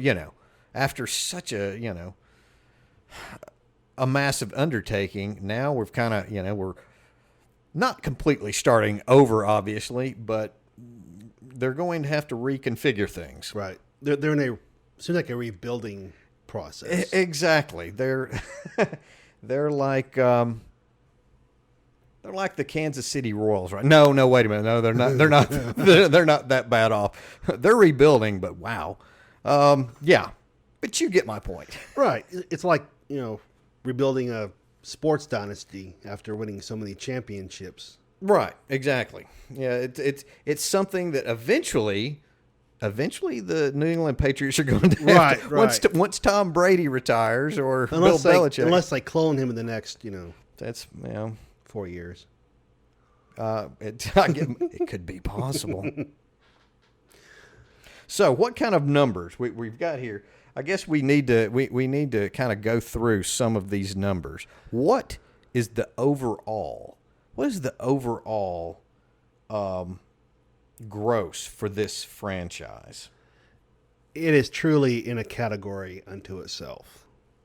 The overall adjusted franchise gross is over $22.5 billion. That's a little bit of change, a little bit of spending money. I'm not sure I can count that high. So what are the big winners on the individual films? Of course, I'm sure these last two are way up there. What other titles in the franchise made it to the $1 billion club? The $1 billion club. Captain Marvel would be in that category. Black Panther. Captain America Civil War. Avengers Age of Ultron. Iron Man 3. And the first Avengers. Those are all in the $1 billion right. club. And then we get to Infinity War, at 2.1? Right. And then Endgame at 2.7 billion.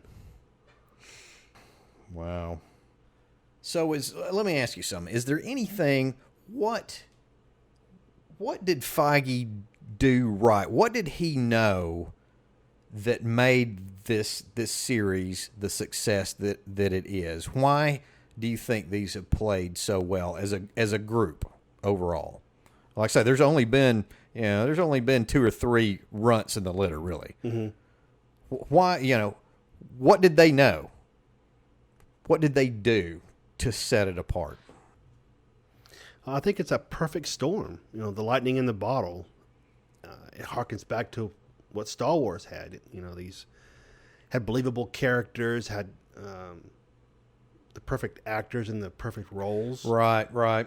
Well, yeah, it's certainly well cast, and like you said, and when you get such a good cast, and it seems like, to me, they did what the Marvel Comics did, is what they did to separate themselves from the other members of the comic world is they made their characters realistic. They weren't so powerful and above, and beyond, where they were almost untouchable, and that regular mere mortals couldn't Right. couldn't grasp it. These were flesh and blood Well, people with everyday Thor, problems. Even the character Thor, the Norse god, right? Right.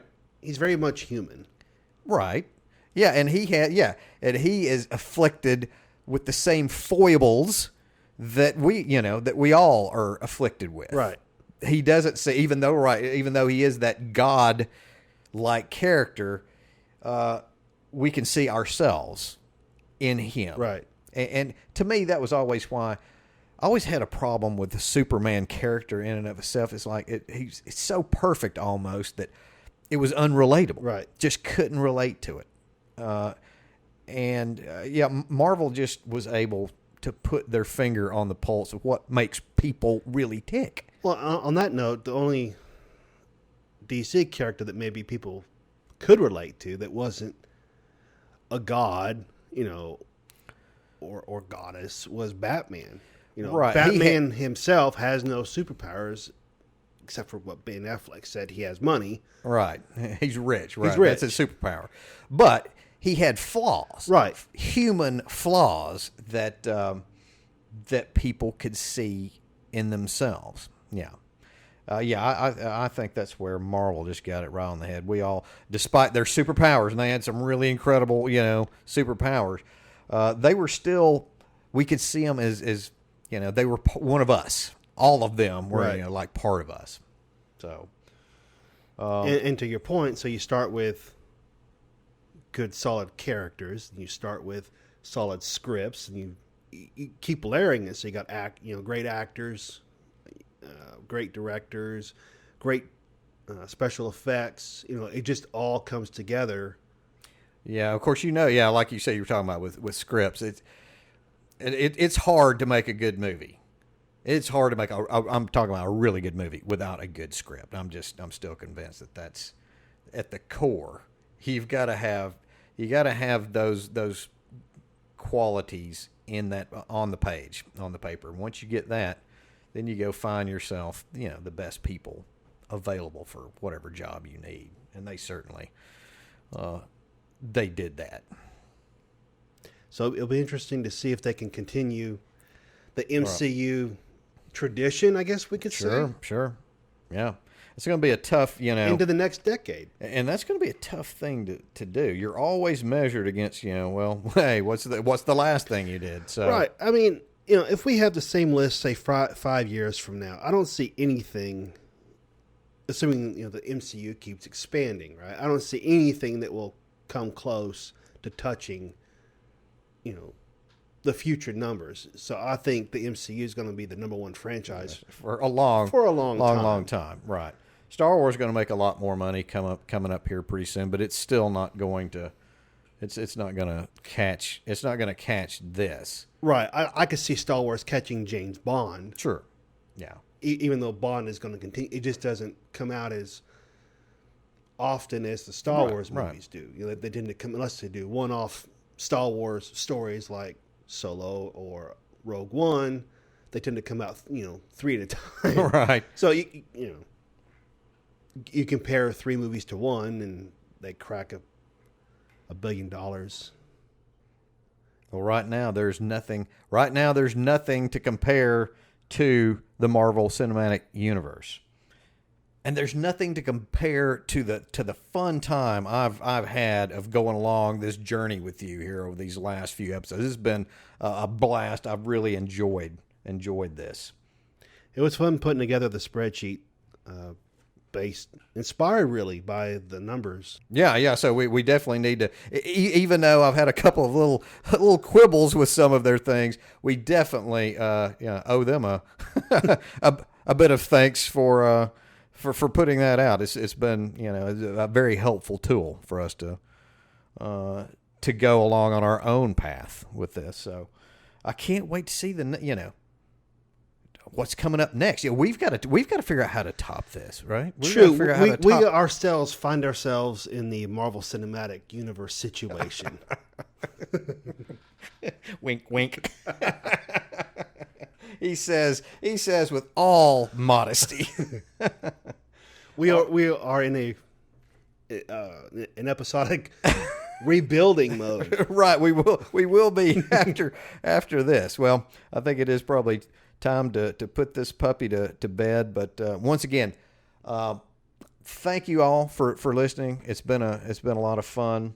And Rick, would you remind everybody how? Because I would definitely love to hear what people out there have to say and what they think about this list, and what they think about the future of some of these franchises. Absolutely. All right, so Knobsters, you can find us on social media. Hit us up on Twitter. We're at Film Nobs.